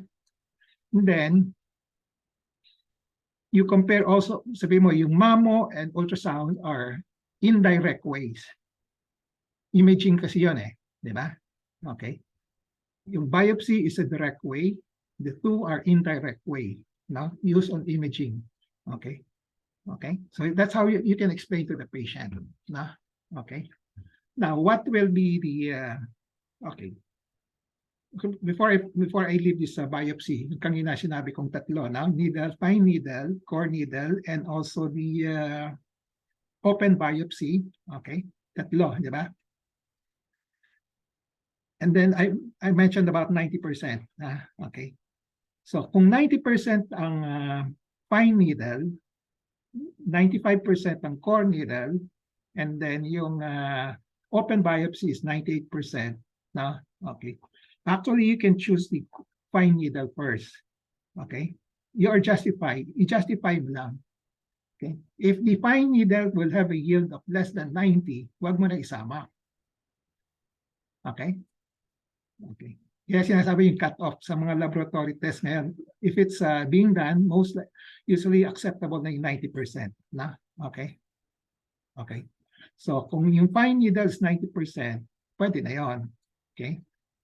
Okay. Because it will give you information na pwede na gamitin. Na? Okay? Especially when you consider the cost. Na? Kung di kaya ng pasyente yung core needle, you can go for fine needle. Na? Okay? Get it? Okay. And of course, later on, you have to when you talk to the patient, when you also evaluate the patient, what other information that you need? Baka mas gusto mo yung core needle kasi you need the more bigger specimen, no, for the other test. Yung tinatawag na ancillary, like the ERA, PRA, no? Okay. Kasi pwede din isang situation, you just do the fine needle without doing the ERA, PRA, which is commonly done now. No? Okay. Okay. And then you just do the ERA, PRA after the operation. Pwede rin yun. Di ba? Basta ma-confirm mo lang yung breast cancer, then do the operation, and then subject the specimen that you got from the operation to ERA, PRA. Pwede yun. No? Okay? So mammo, between mammo and ultrasound, okay. Okay, may ultrasound results yan, no? Okay. Okay, now the question is, which one will you do? Mammo or ultrasound? If ayaw ng pasyente, biopsy muna. Sige. Anong gusto mong gawin? Who like to justify mammo? Who likes to justify ultrasound? Or both?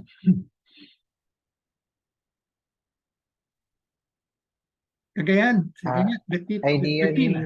Sige. Sinong? Bilbao? Kyle? Yes, sir. Sige, Ideally, sir, for women with breast mass ages 40 years old and above, diagnostic mammography is the imaging of choice, sir. Again. If in What age? women with 40 years old and above, sir, and our patient is 72 years old, sir. So Okay. the screen imaging of choice, sir, is diagnostic mammography. Saan mo nakuha yan? Sa ano, sir, CPG ng DOH sa breast cancer, sir. 2022. 2022. DOH? Or Philippine Yes, College of sir. Surgeons? Philippine College of Surgeons. DOH, sir. Okay. Sige. 2022, a breast mass, mammo. Okay, as we know, mammo is usually done for screening, di ba? Usually walang... Yes, sir. They specifically mentioned diagnostic mammography, sir, for women 40 years old and above. Okay. Sige. Show me the, ano mo na, mamaya. After this, show me the reference para I can analyze. But at the moment, I disagree. Di ba? Okay. Based on experience, ano ba yung... sabi niya, mammo is the diagnostic modality of choice. Bakit hindi ultrasound? Wala siyang sinabi tungkol sa ultrasound? For ultrasound, sir, they mentioned that it has a higher sensitivity compared to mammogram in women less the 30 years old and below, sir, due to the more fibrous density of the breast tissue, sir. However, they made no mention of why mammography is more commonly or is chosen, sir, as the is chosen for women 40 years old and above. Sige. We're running out of time. Bigay mo sa aking reference, ha? Pag-aralan ko, then I'll get back to you. Now, for the moment, let me get another opinion. Which one will you choose now? Okay. Bettina, sige. Which one will you choose? Mammo or ultrasound? For this particular patient, 72-year-old female. Sir, sorry po. My answer po kasi is same po as Kyle. In the references po I saw, usually po, the ultrasound is given as complementary imaging na lang po for if sa age mo ng patient, because nga po greater than 30 years old na po siya. So usually diagnostic mammography daw po. And then if warranted, then you can request po for the ultrasound po. Okay, same reference ka? So yung reference ko po yung Breast Cancer National Clinical Practice from the DOH site po. Yes. Pareho kayo ni Kyle? Kyle, sir, also in the NCCN guidelines, sir, ng breast cancer screening and diagnosis, version 1.2022, sir, if more than 30 years old, sir, it's preferable na imaging, sir, is diagnostic mammography plus ultrasound. Okay. Can I add more confusion to your readings? If you have a breast mass, no, okay, your primary impression is possible CA, diba? Breast cancer, let's say 80%. You want to jack it up to about 90, even 99%, okay? So, you're now trying to choose, decide whether you can choose one over the other, or, okay, I will now invoke yung mga practices sa Philippines. I don't know in other states. Some would invoke combination. Okay? Dalawa. Okay? So, my personal experience is I would just go for one first. Then, if there's a need for the other one, then I do the second one. Okay? And I will start with ultrasound. Okay? The ultrasound can give me the information that I need, especially wala kayong binanggit na border, ill-defined border, well-defined, okay? The ultrasound can can give me that information, whether the border of the mass is ill-defined or well-defined, okay? Although mammo can sometimes give you that information. There's a density there that has speculations, okay? They call it speculated border, okay? So the presence of speculated border will most likely point to a malignancy, okay? So the other information that I can get from the ultrasound is kung talagang solid siya or it's a complex mass. Kasi baka kamali tayo sa kapa, di ba? We said it's solid, baka cystic pala, okay? Okay, so once you see cystic, it will probably change our diagnosis, di ba? Okay, but if it's complex, that's another story, baka phylloid siya, di ba? Okay, okay.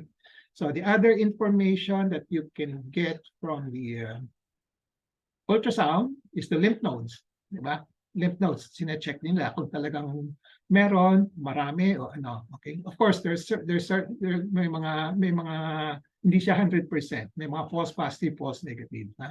Sa mammo, aside from this border, makikita sa mammo yung mga calcifications that will point to a cancer. Okay, but calcifications usually appear in only 20 to 30% of cases lang for cancer. Okay, so overall, I still think na I can get enough information to support my primary diagnosis of cancer by using a ultrasound muna. Okay, so huwag niyo muna invoke yung age, yung age na sinasabi sa DOH na. Okay, so tama, if it's screening mammography, you don't do it less than 40. Okay, usually 15 above, 40 and 15 above, di ba? Kasi very dense ang breast, wala kang makikita ng calcifications kasi yan ang hinahanap mo na fine calcifications in mammo.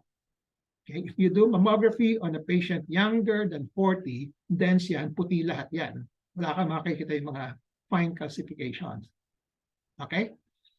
So, but at this, kahit na, let's say, anyway, even without considering age mo na, okay, if you have a mass, you have more information coming out from that ultrasound. Okay? So, secondary na lang yung age. Tama yun. Pag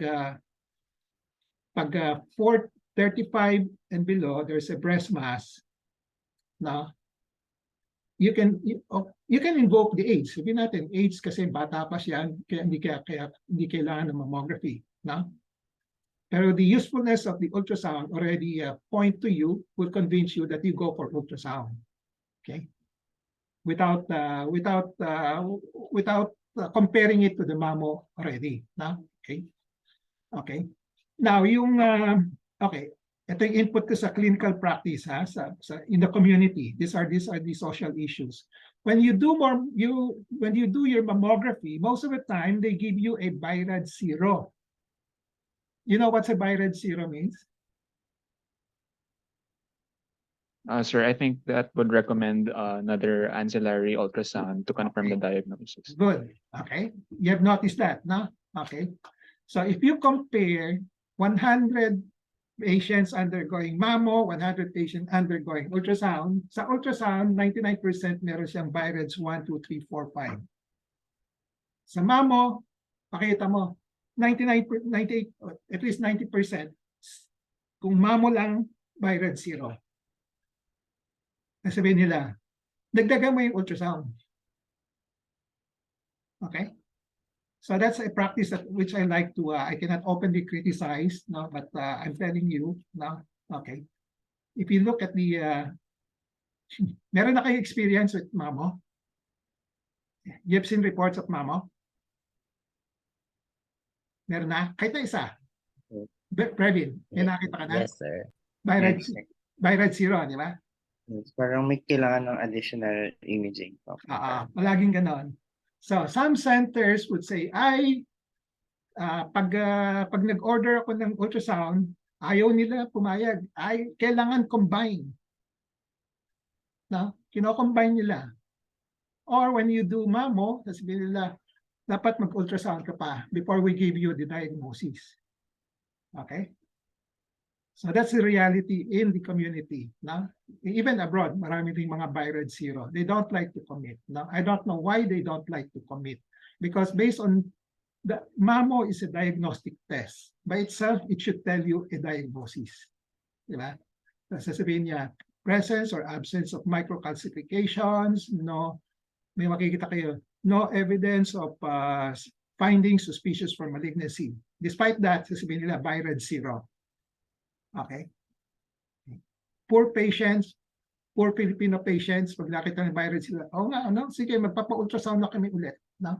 Dagdag. No? Yung clinicians, ganun din. No? Idadagdag nila yung ultrasound. So that will be 2 procedures for that particular patient. Diba? So 3,000 mamo, Kyle, magkano yung ultrasound mo? 1,000? 4,000? Yes, sir. So if you just do an Mura lang, ultrasound, sir. if you do an ultrasound, baka 1,000 lang. Diba? Okay, you can get the needed information that you need. Okay? So that's my input on the social issues in the practice of breast. Okay? So you can choose ultrasound muna. Okay? Then, if there's a need to do mammo, okay, kasi kung nagbigay ill-defined border, o sige, ano yung ultrasound report? Sige. Sino nag-present ng history? Ultrasound report.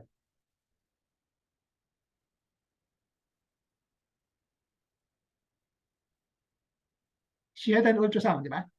Wala Yes, siya sir. mammo. Sir, for the ultrasound po, the findings are left hypoechoic solid nodules at the left breast. Solid. BI-RAD 4 po. Hindi, okay.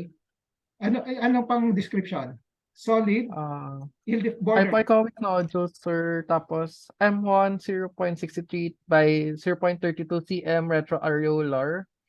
The second mass was 1.55 by 1.5 cm, 1.2 by 0.97 cm, 1.56 by 1.3, 1.8 by 1.5, 1.39 by 0.81, then 1.2 by 0.9 cm po. Then left axilla has a 0.8 cm hypoechoic nodules po.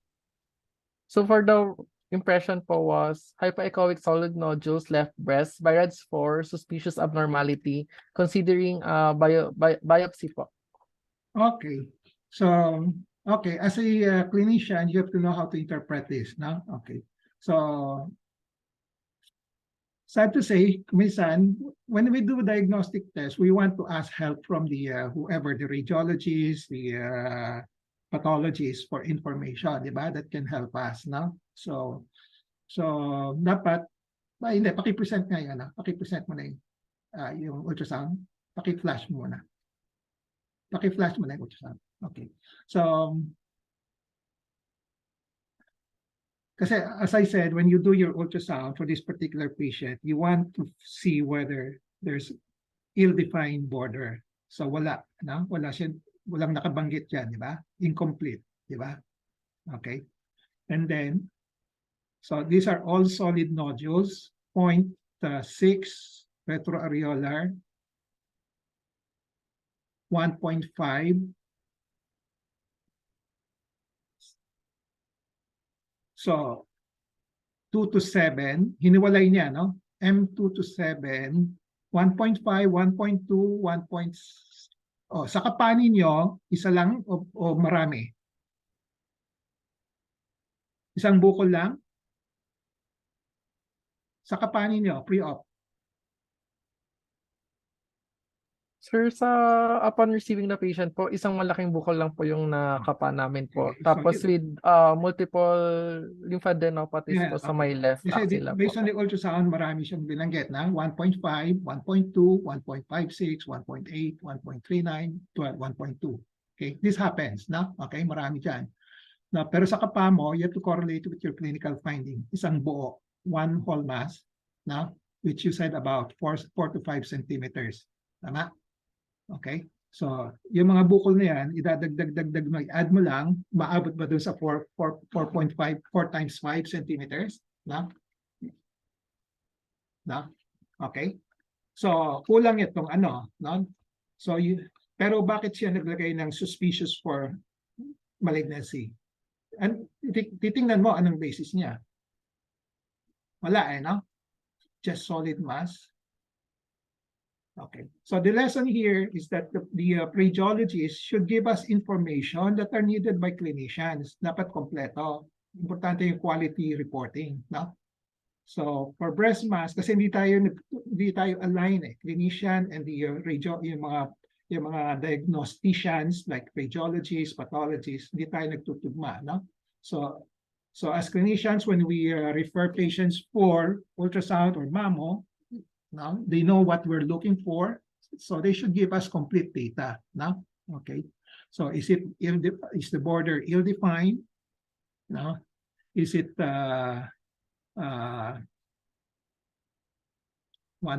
one hole or multiple? No, mukhang multiple ito. And what will be the basis for suspecting malignancy? Okay. So a lot of times these are gut feel. No, okay. So, but you must know how to interpret. No, okay. Can you turn this off already? Okay. So, okay. Sabihin natin by REDS 4. So you go back to your clinical findings. There's a lymph node. Sabihin natin, meron pa rin, may suspicious for cancer because of, although we don't know the basis, no? Kumisan, tangkapin mo na lang muna. Okay? Kasi you ask help from this guy, no, for diagnostic test, no? So increase mo na lang to 92%. Let's say 90, from kanina 80, kayo mo lang 90 ngayon, di ba? Okay? Before the ultrasound. Okay? So after that, 90, kung 90%, do you still need a paraclinical? I-justify mo ngayon. You can justify this. Okay, you want to increase it further because if your plan of treatment will entail a mutilating operation. Okay, in which case you're going to do a mastectomy, di ba? Okay, so you have to increase it further. If your plan of treatment here, sabihin natin, baka 90% malignant pero 10% benign, o baka pwedeng wide excision lang ito as a treatment, then you don't need to do another paraclinical. You can go direct to the treatment. So it all depends on the treatment plan. No? Okay. So in this particular case, a core needle biopsy was done. Okay. Not, as I said kanina, a fine needle can do. Okay. And then core needle pwede rin. Then open biopsy pwede rin. Okay. So what will be usually wala. Kadalasan even in Manila, in the provinces, kadalasan open biopsy sila kagad. Diba? Okay. So pwedeng fine needle, pwedeng core needle. And oftentimes people are doing core needle in Manila, even in Manila, in cities, no? Okay. Because a lot of times they find yung mga fine needle not informative as results, no? But it takes practice. Okay. I'll just tell you his quick history. During our time as retired na ako, di ba? Retired na ako. Okay. So in the earlier years of GS1, in which you're rotating now, we do a lot of fine needle. Na? So it's because kasi yung mga residente, maraming inadequate sampling, hemorrhagic, and gano'n. So we decided to just use the core needle para hindi na paulit-ulit ng tusok. No? Okay. But in my practice, I still use fine needle. I have a yield of 95%. No? So pwede na. No? Okay. So kasi mas simple, kasi the fine needle, you can do it in the clinic right away. The core needle, you need special instruments. You may have to do it in the operating room, but you can do it in the clinic, but as long as you have the proper setup. No? Okay. Mas mahal. No? Okay. So pwedeng fine needle. Ha? So don't be, kasi when you present this patient, may experience kayo, baka sabihin, ay palaging fine needle, ay core needle lang, core needle. Na? Pwedeng mag-fine needle. No?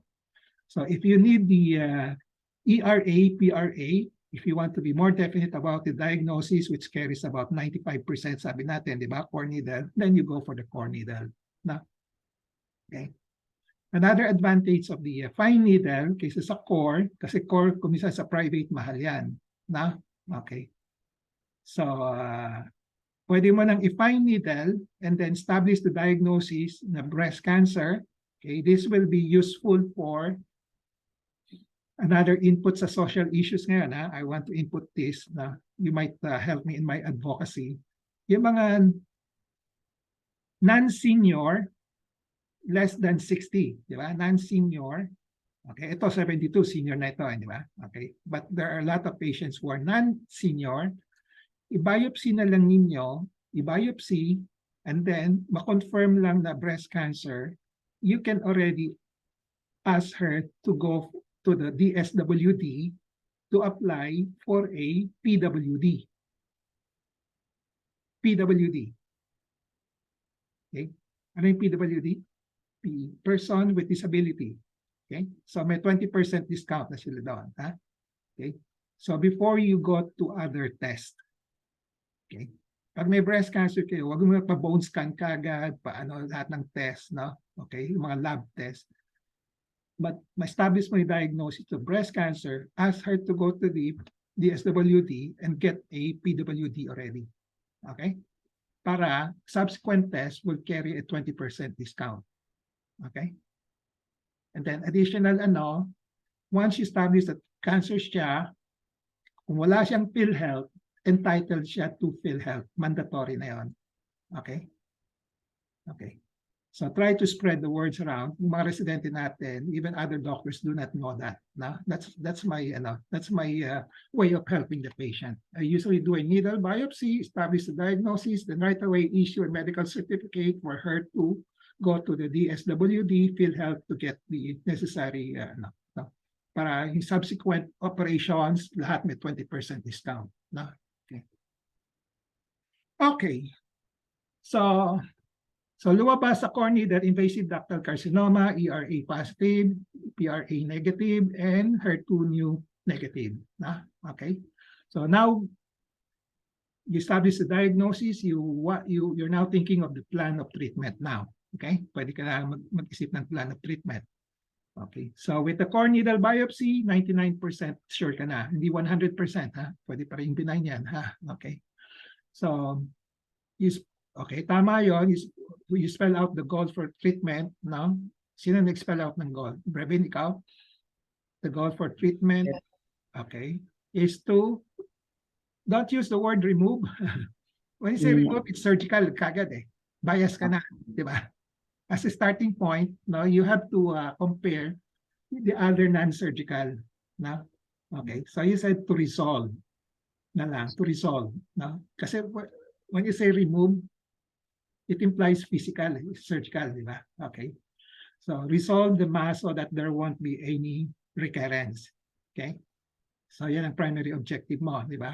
Stage 2, 2A ba ito? 2A. Stage 2B, stage 2B, di ba? Okay. Then you compare the options. Again, the first column will be surgery as a primary treatment. Surgery as a primary treatment, chemotherapy as a primary treatment, radiotherapy as a primary treatment, and then hormonal therapy as a primary treatment. Okay. And then the other one could be alternative medicine. You have to include alternative medicine in your discussion with the patient. Okay, because a lot of these patients are going into alternative medicine. You have to educate them. No? Okay, although we don't believe in alternative medicine, we frown upon it, pero isasama mo sa discussion mo. Okay, para ma-educate sila. No? And then the last option will be a combination of all the of some treatment like surgery, chemo, no? So anim. No? So first column, anim options, and then benefit. Okay, in terms of your goal. Okay, so which one will best achieve your goal? I think the surgical answer, removal po. Okay. Bakit hindi chemo? Kasi sir, I think pag surgical removal, you remove the breast na and the possible associated axillary lymph nodes po. As compared with chemo, sir, na parang nandun pa rin yung mass, sir, but you'll try to parang parang yung try na mapaliit siya or ma-eliminate siya, but the mass Okay. is still there. Okay, you can explain, tama ka, you explain that to the patient that way, no? As a primary treatment, i-compare mo, no? Kasi yung ibang pasyente, ayaw nila surgery kagad, no? Okay, other treatment options. Pag chemo, it may reduce the size, no? But you may have to undergo surgery pa rin, di ba? Okay, so kung sa surgery, 98 to 99% tanggal na yung buccal, tanggal na yung axillary lymph nodes, di ba? Okay. Pero yung chemotherapy, hindi siya as high as 98, 99%. Na? Okay, most of the time probably 70%, 80% lang. Na? So the patient would still have to undergo surgery. Then radiotherapy, ganun din. Na? Okay, hindi siya as high as the surgery, na? Mag-undergo pa rin. Na? Then hormonal therapy, mas mababa. Na? So kasi there are some patients in which you can do hormonal therapy only as initial, no? So probably about 40% lumiliit, nawawala, no? Okay. Okay. Then most of the time you may have to undergo additional treatment. Hormonal therapy and yung alternative medicine, sasabihin mo 1% lang po yun. Okay? Isasama niyo sa advice niyo yung alternative medicine. Pero tell them, emphasize, wag mo sabihing zero, ha? There's no such thing as zero. Anyway, baka may miracle siya, di ba? So, sabihin mo, 1% lang. Okay? So, i-convince mo yung pasyente, 1% lang yan compared to 99, 70, mas maganda pa rin the rest, the others. No? Okay? Then you explain the combination. Kasi a lot of times we do combination treatment. No? You can say that we will do the surgery first and then chemotherapy, okay? Or surgery, chemo, and radiation. You explain mo, depending on the situation. No? Okay? Particularly, sabihin natin, T4 ito, malaking-malaki, you need pre-chemotherapy first, no? Prior to surgery. You explain mo rin lahat. No? Okay? So make sure to give these options and then explain the benefit, the risk, and then the cost, and then availability. No? Okay? So emphasize on the alternative medicine, ha? Sama nyo, no? Okay. Any questions so far while I look at my notes? Any question? None. Wala. So we now go to the combination.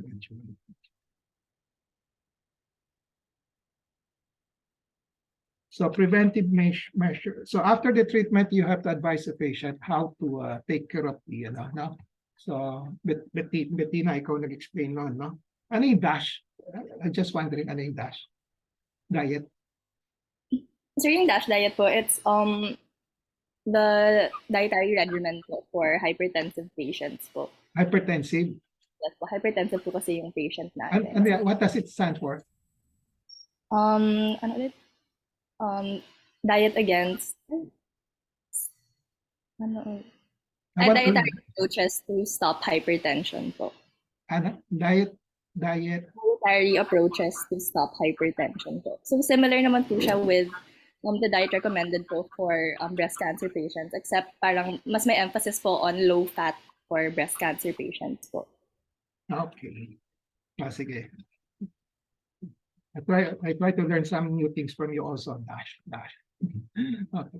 So health promotions, prevention, basically it's we know that we don't know the exact cause bakit nagkaroon siya ng breast cancer, no? But what we always advise is healthy lifestyle, healthy diet, no? To prevent a recurrence on the other side, or kasi tanggal na isa, di ba? On the other side, di ba? Okay. And then basically surveillance, no? Okay. Surveillance will be you have to convince them about the surveillance, no? You have to advise them. Have you come across the two schools of thoughts on the surveillance? Whether it's a battery of tests? Sir, from what I read po, the battery of tests po is only if there is, how do you call this? You give the test po if may clinical symptoms na po yung patient. So usually you don't give the test if the patient doesn't report any particular symptoms or no findings po on physical examination. Okay. Saan mo nabasa yan?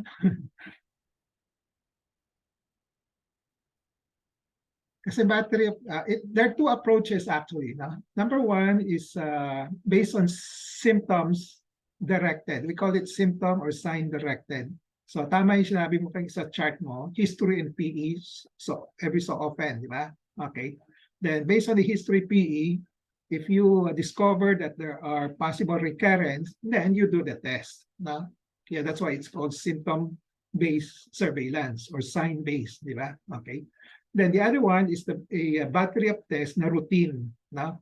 That's why you will see in in practice of the other doctors, especially the oncologists, medical oncologists. Every year there is a mammo, there is an ultrasound, there's CT scan, bone scan, no? Okay, battery of tests, no? Okay, I mean, kahit na walang nararamdaman, you do all these tests, no? Okay. So comparing the two, studies have shown that it's more cost-effective to just have the symptom-based surveillance, no? Okay. So, but we cannot stop the other doctors from practicing that battery of tests. Now, I don't know for what reason, depending on their mindset or being influenced by hospitals, no, the business, okay?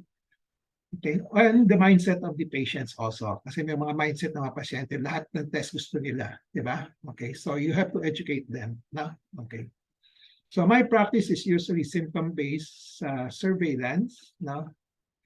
And then just do the test as needed. But for some patients who really want it because they heard it from other doctors, from the practice of other patients, no, then that's the time I give in to the request. No, but I always caution them because there will be a lot of false positive now coming out. No, okay. Now the reason why symptom-based approach will be better because studies have shown in the past that given 100 patients under symptom-based surveillance, no, the detection of recurrence will be later than 100 patients with battery of tests. That's expected naman, di ba? Kasi you do a lot of tests, makikita mo yung mga asymptomatic microscopic findings, no? So you expect to see the higher chances of seeing the recurrence earlier in the battery of tests, no? But the outcome, the final outcome, if you tawag na survival rate is the same. No? So they usually die at the same time once they have metastases. No? Okay. So comparing the two, you have better quality of life if you don't know what you have. So this is for the symptom base, di ba? Okay.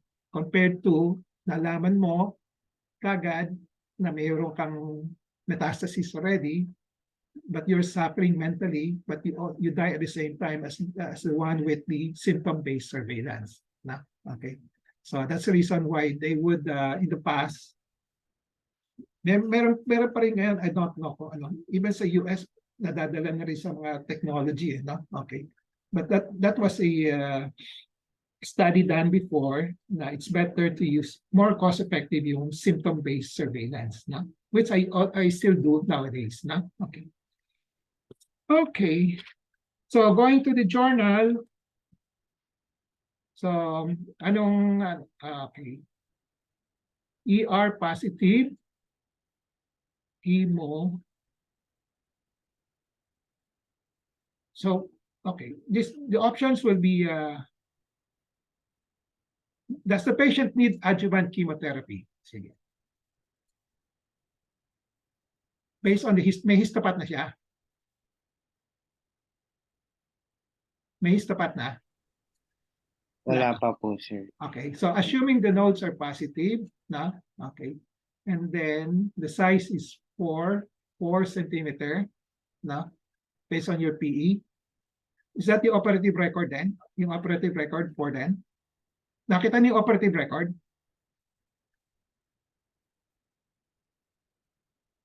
Wala. You didn't see the operative record?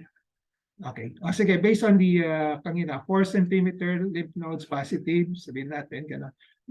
Do the patient need adjuvant treatment? Yes, sir. According to the NCCN guidelines, they recommend adjuvant chemo or combined chemo and endocrine therapy, sir.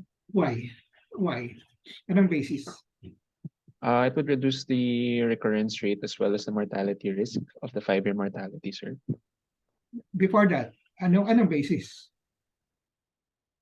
For anong indications? Before the advantage?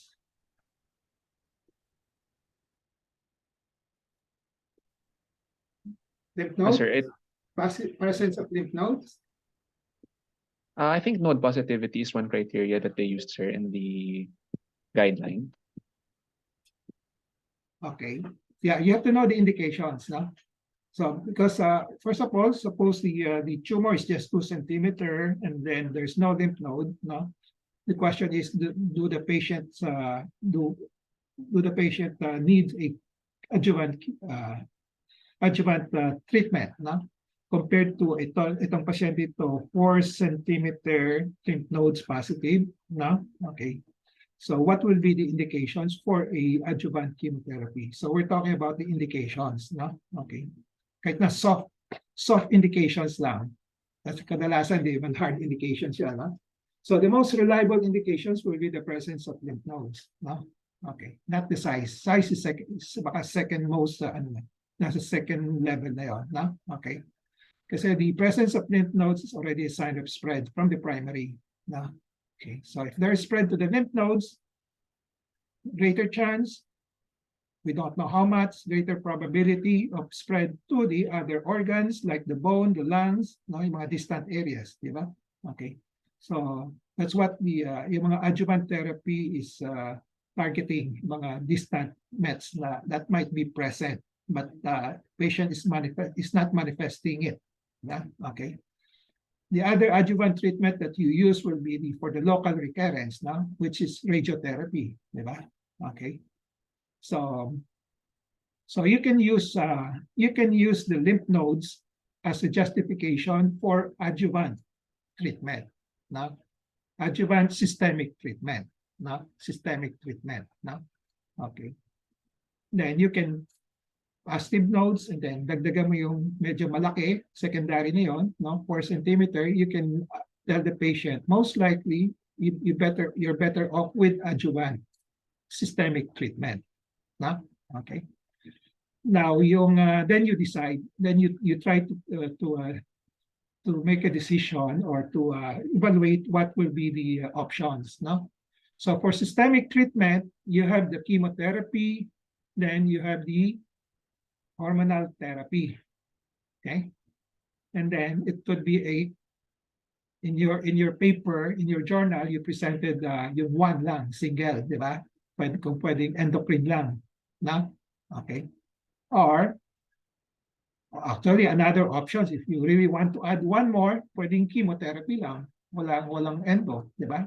So okay. So after listing down the options 1, 2, 3, then tingnan mo yung benefit risk na lang, di ba? Okay. So based on your study, mas may advantage yung chemo endocrine, di ba? Mas higher. And then your endocrine a little lower. Okay. Wala tayong data on chemotherapy lang. Di ba? Wala kang data rito, no? Kasi years ago, okay, matagal na yon, wala pa yung endocrine therapy, puro chemotherapy lang. Di ba? Okay. Kaya pwede rin yung chemotherapy. No? Okay. So you compare the three and then number one, based on your personal evaluation, be objective about it based on your data the data that you got. Now, which one will be better? Then later on, you explain this to the patient. Then let her make the choice. No? Okay. Then consider also the cost, availability. Na? Okay. Yung letter, anong probinsya itong pasyente nito? Anong probinsya? Cavite, sir. Cavite? Pasig. So there are some patients who are, let's say, even Catanduanes, and ganon, if you give the tamoxifen, letrozole, these are not readily available in the drugstore, no? Okay. So you have to consider the availability also, no? Okay. Then, of course, the chemotherapy. Chemotherapy kung saan mo papagawa, no? So, chemotherapy usually kung mga financially disadvantaged patients, they usually go for the government hospitals, di ba? Okay. Pero government hospitals in the provinces are usually ill-equipped to do chemotherapy also. So, ang daming inconveniences, no? Okay. So, kung then, of course, you also consider yung mindset ng pasyente. We know that a lot of patients, okay, tell me your perception kung tama, ha? A lot of patients, Filipino patients, are reluctant to have chemotherapy because of what they have heard. Tama? Yes, sir. Kahit na anong sabihin mo, chemotherapy ka, ayaw nila. No? Okay. So, if that be the case, you can go for hormonal therapy. No? Okay. Just let them usually, okay, it's a good practice to let them sign a informed consent that you have advised them this and that, but they choose this particular regimen, just hormonal therapy.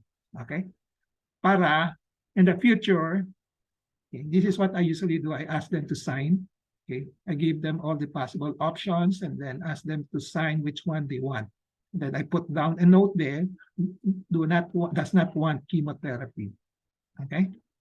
So in the future, if there will be a recurrence, patient will be fighting for her life, no? Tapos may mga relatives, baka sabihin, bakit hindi pinakimo ni doktor? No? Ganon. Okay. So at least you have that paper showing that she was the one who decided not to have the chemo. No? Okay. So yan ang informed consent. No? Okay. Which is not commonly done. Okay? For your own protection, whatever you advise the patient to do, marami, then kung anong choice niya, ask them to sign along that yung choice nila. Na? Okay. Graduate. Okay. Anything else? That's about it. Any questions? Benjamin? No questions, sir. Or comment, feedback. Give me a feedback on what you learned today. Sir, what I learned today is yung na-discover ko po yung bagong approach niyo po about the treatment diagnostics and kung paano po winiwi po yung benefits, cost, and risk po ng bawat test. Kasi po yung mga last year po namin sa med po was yung second year po namin, tinignan lang po namin yung sa guide to good prescribing po. So winid din namin yung benefits, cost ng bawat treatment na binibigyan namin, mga medicine po. Pero ngayon po, nasama na rin po yung accuracy ng mga diagnostic test po. So yung na-discuss po natin kanina about mammogram and ultrasound po. Depende po yun din sa patient-related factors din po kung makaya po ng patient na yung cost po nung test tsaka kung available po sila sa mga centers po. Good. Okay. Thank you for that feedback. No? Charles, any feedback? Charles? I think sir, yung dun sa approach niyo po Questions, dun pwede ka sa mag-questions sa akin. ay no questions naman po, sir, pero parang insight lang po on the history, the pattern recognition po in doing the history in PE and arriving at your primary and secondary clinical diagnosis po. Kasi I think much of our med school, we really yun nga po, focused on the risk factors and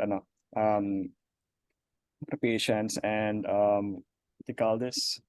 Parang we add weight to that in our diagnosis po when we should be using the signs and symptoms of the patient rather than yung risk nga po when deciding what the primary diagnosis is po. And those factors are only there parang to explain how the patient got there po. Okay. So efficiency, ha? Efficiency ang target. Okay. Okay. John? Simpo? Yes, sir. I actually have a question, sir. Sige. With regards to dun po sa signs and symptoms, because in our patient, it was favoring a malignancy. Hmm. For example, we have a patient that is favoring a more benign lesion in terms of our history and PE. Mhm. Would we, if we're relatively sure that the lesion is benign, is it still prudent to order the diagnostic imaging just to rule out the malignancy, sir? You have to quantitate. Kaya sabi ko kanina, if you have a cystic mass, na cystic mass, 72 years old, no? Pwede pa rin benign dyan, di ba? Cystic mass, no? Okay. Cystic mass, 72. 72. I'm looking at the age, no? Prevalence, no? Okay. Suppose the patient is 50, cystic mass, okay? 99% macrocyst siya, no? Okay. Macrocyst, meaning you have fluid inside there, no? Okay. Then you just aspirate it. You can just aspirate it right away, no? Without doing the mammo, without doing the ultrasound, no? Aspirate mo lang because the aspiration will be both diagnostic and therapeutic also, no? Natatanggal yung bukol. But at 72, medyo yung comparing to that 52 years old, 50 years old, yung degree of certainty of malignancy or benign lesion is lower na. Okay? Because of the age. Na? Kung 72 kasi mas mataas yung baka kumisa kasi yung kapa mo, pwede ding what you think is cystic, baka hindi talagang cystic. Na? Okay. Kumisa may mga matataba, yung subcutaneous layer serve as a cushion no? Akala mo cystic, di ba? Okay.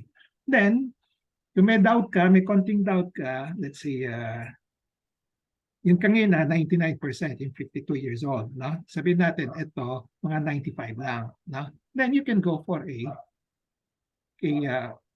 test, diagnostic test, no? And ang diagnostic test na gagawin mo will be what? Sige nga. Anong diagnostic test na gagawin mo? Probably the biopsy, sir. Okay, pwedeng diretsong biopsy, pwedeng ultrasound, pwede rin.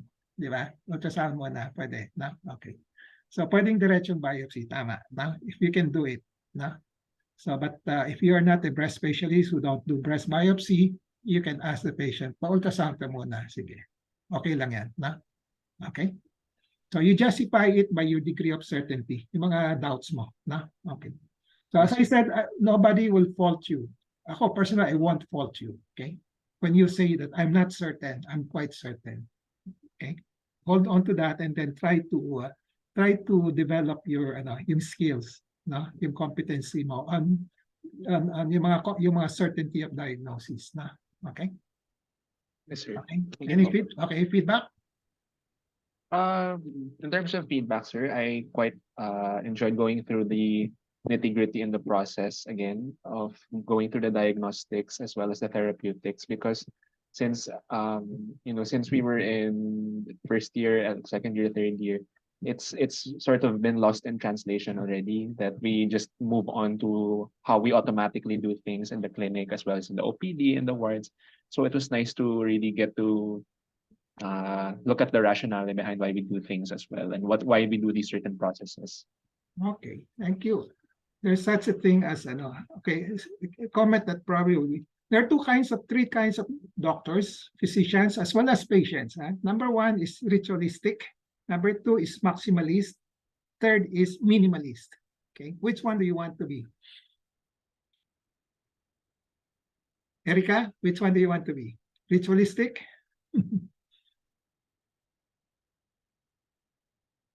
Sorry, sir. There are three types of doctors that will explain the differences in the management of patients in the Philippines as all over the world. All over the world.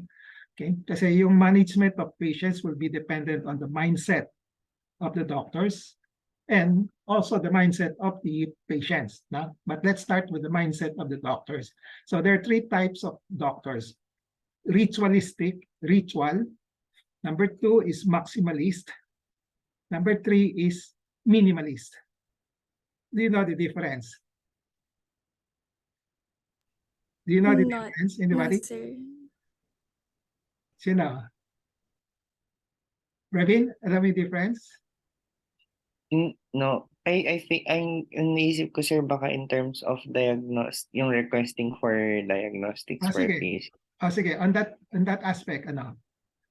Parang kapag minimalist, parang yung pinaka most important lang and most diagnostic that could affect the management. Pero pag maximalist, parang battery of test agad yung ino-order.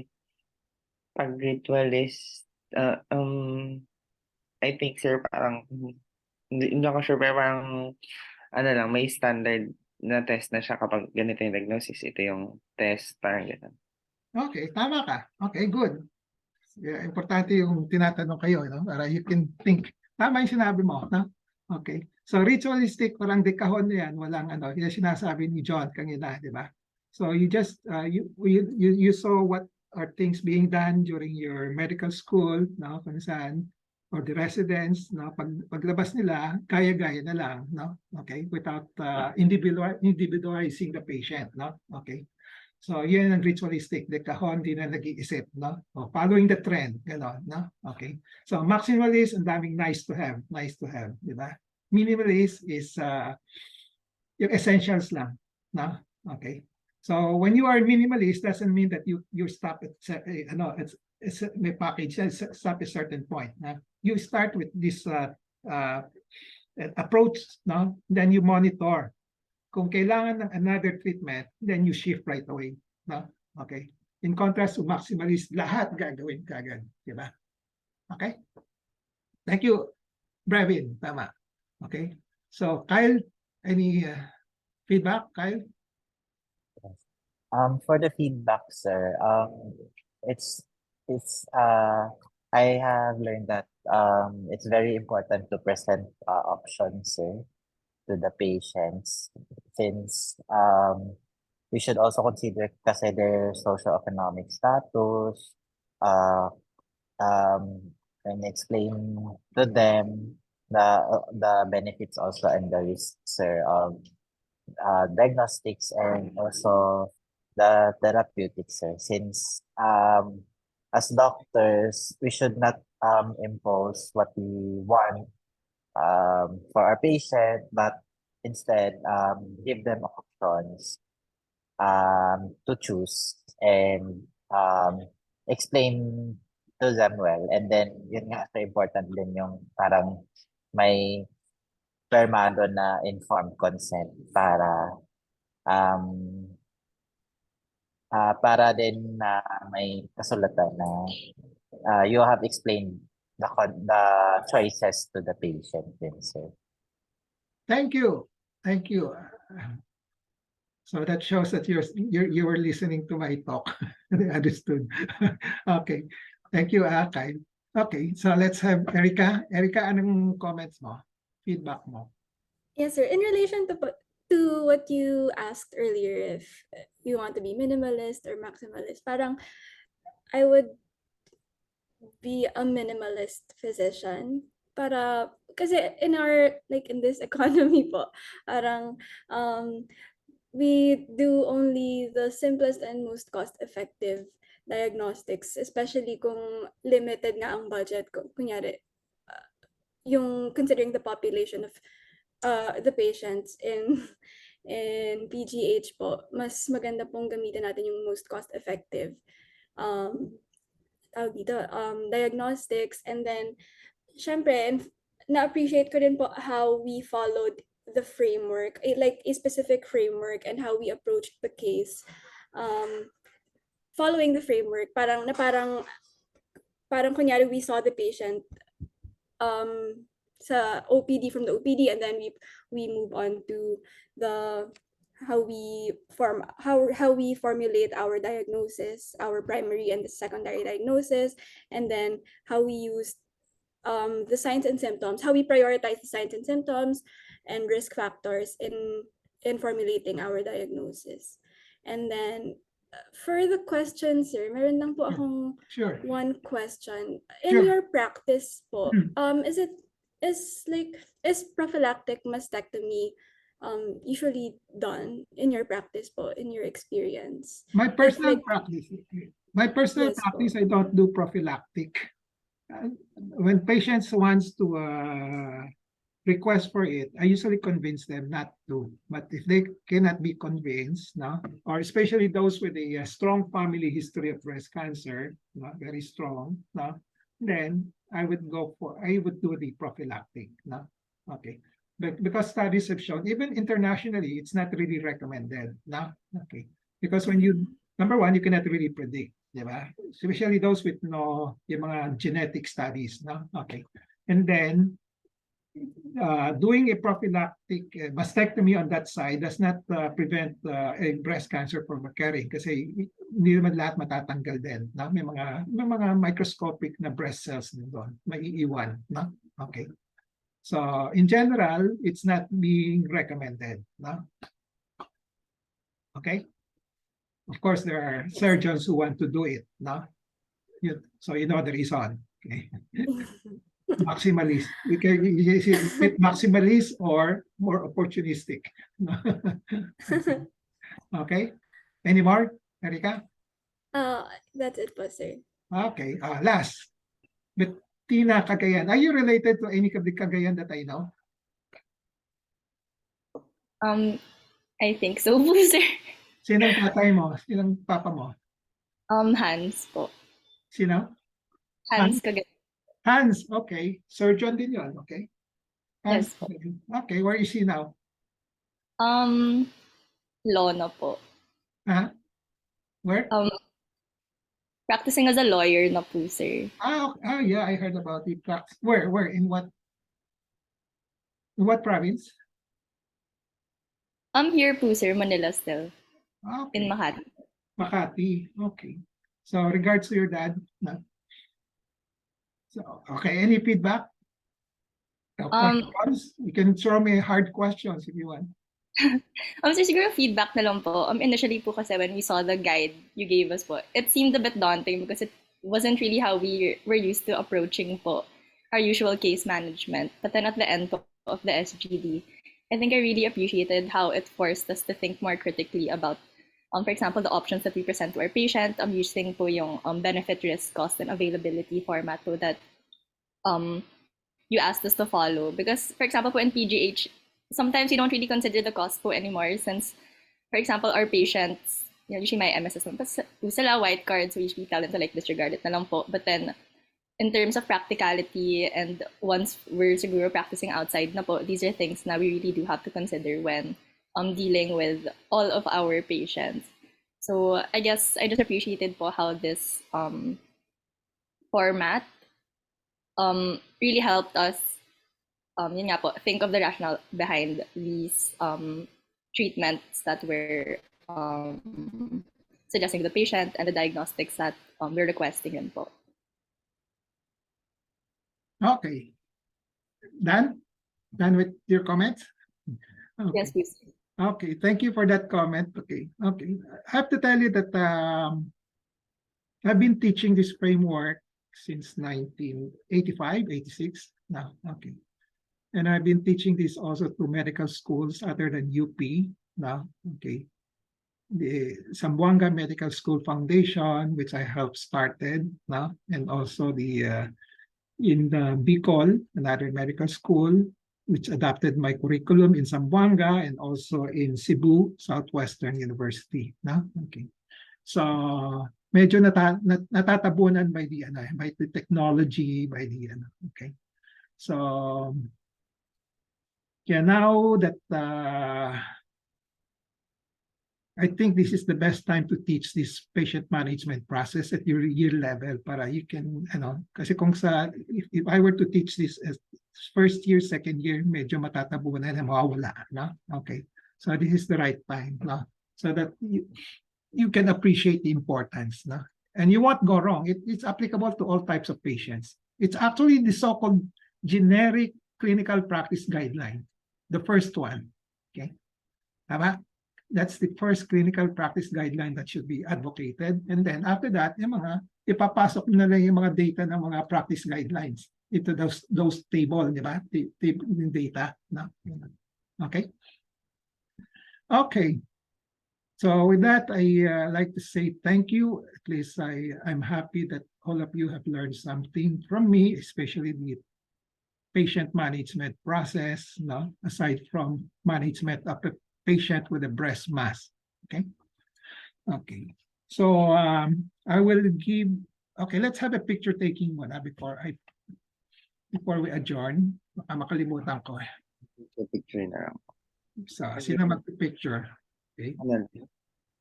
One. Okay, one. Isa pa, 1, 2, 3. Okay na, sir.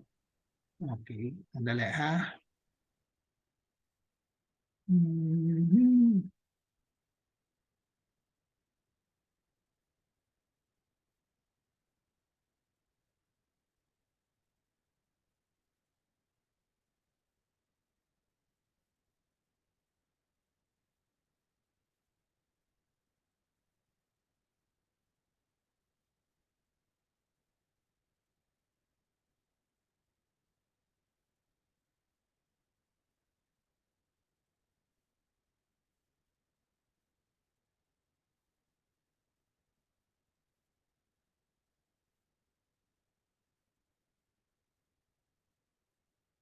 The link, I'll give you the link now.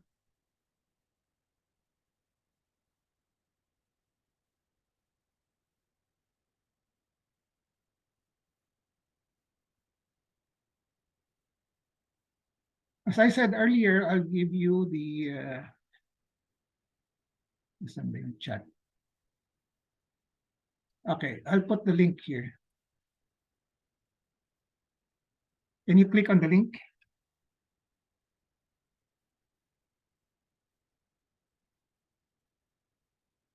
Na-open ninyo? Yes po, sir. You can open it? Okay. So can you try to answer them and answer this short quiz lang ito with ano, madali lang naman ito. Na? So if you are not able to perfect it, just kunin lang yung, just note down your mistake, no, and then just repeat it, no, until you get a perfect score, no. Then I'll give you a certificate. Then I'll give you bonus points. Okay. Okay, so for those who don't like to get to repeat it to get a perfect score, I'll still give you some bonus point, pero mas konti na lang, na mas maliit compared to those who get a 100%, na. And then there will be certificate, na informal certificate lang, na. Okay, for those who get a perfect score, na. Okay. All right, sir. Anything else before we part ways? Okay na. So Wala na just 15 minutes overtime lang tayo. Okay. Okay. Kung wala na, thank you. So can you submit this ulit up to tomorrow at least? Yes, sir. Yes po, sir. Okay. Bye-bye. Sir. Bye, Thank you, sir. sir. Thank you po. Thank Thank you you, sir. po. Okay.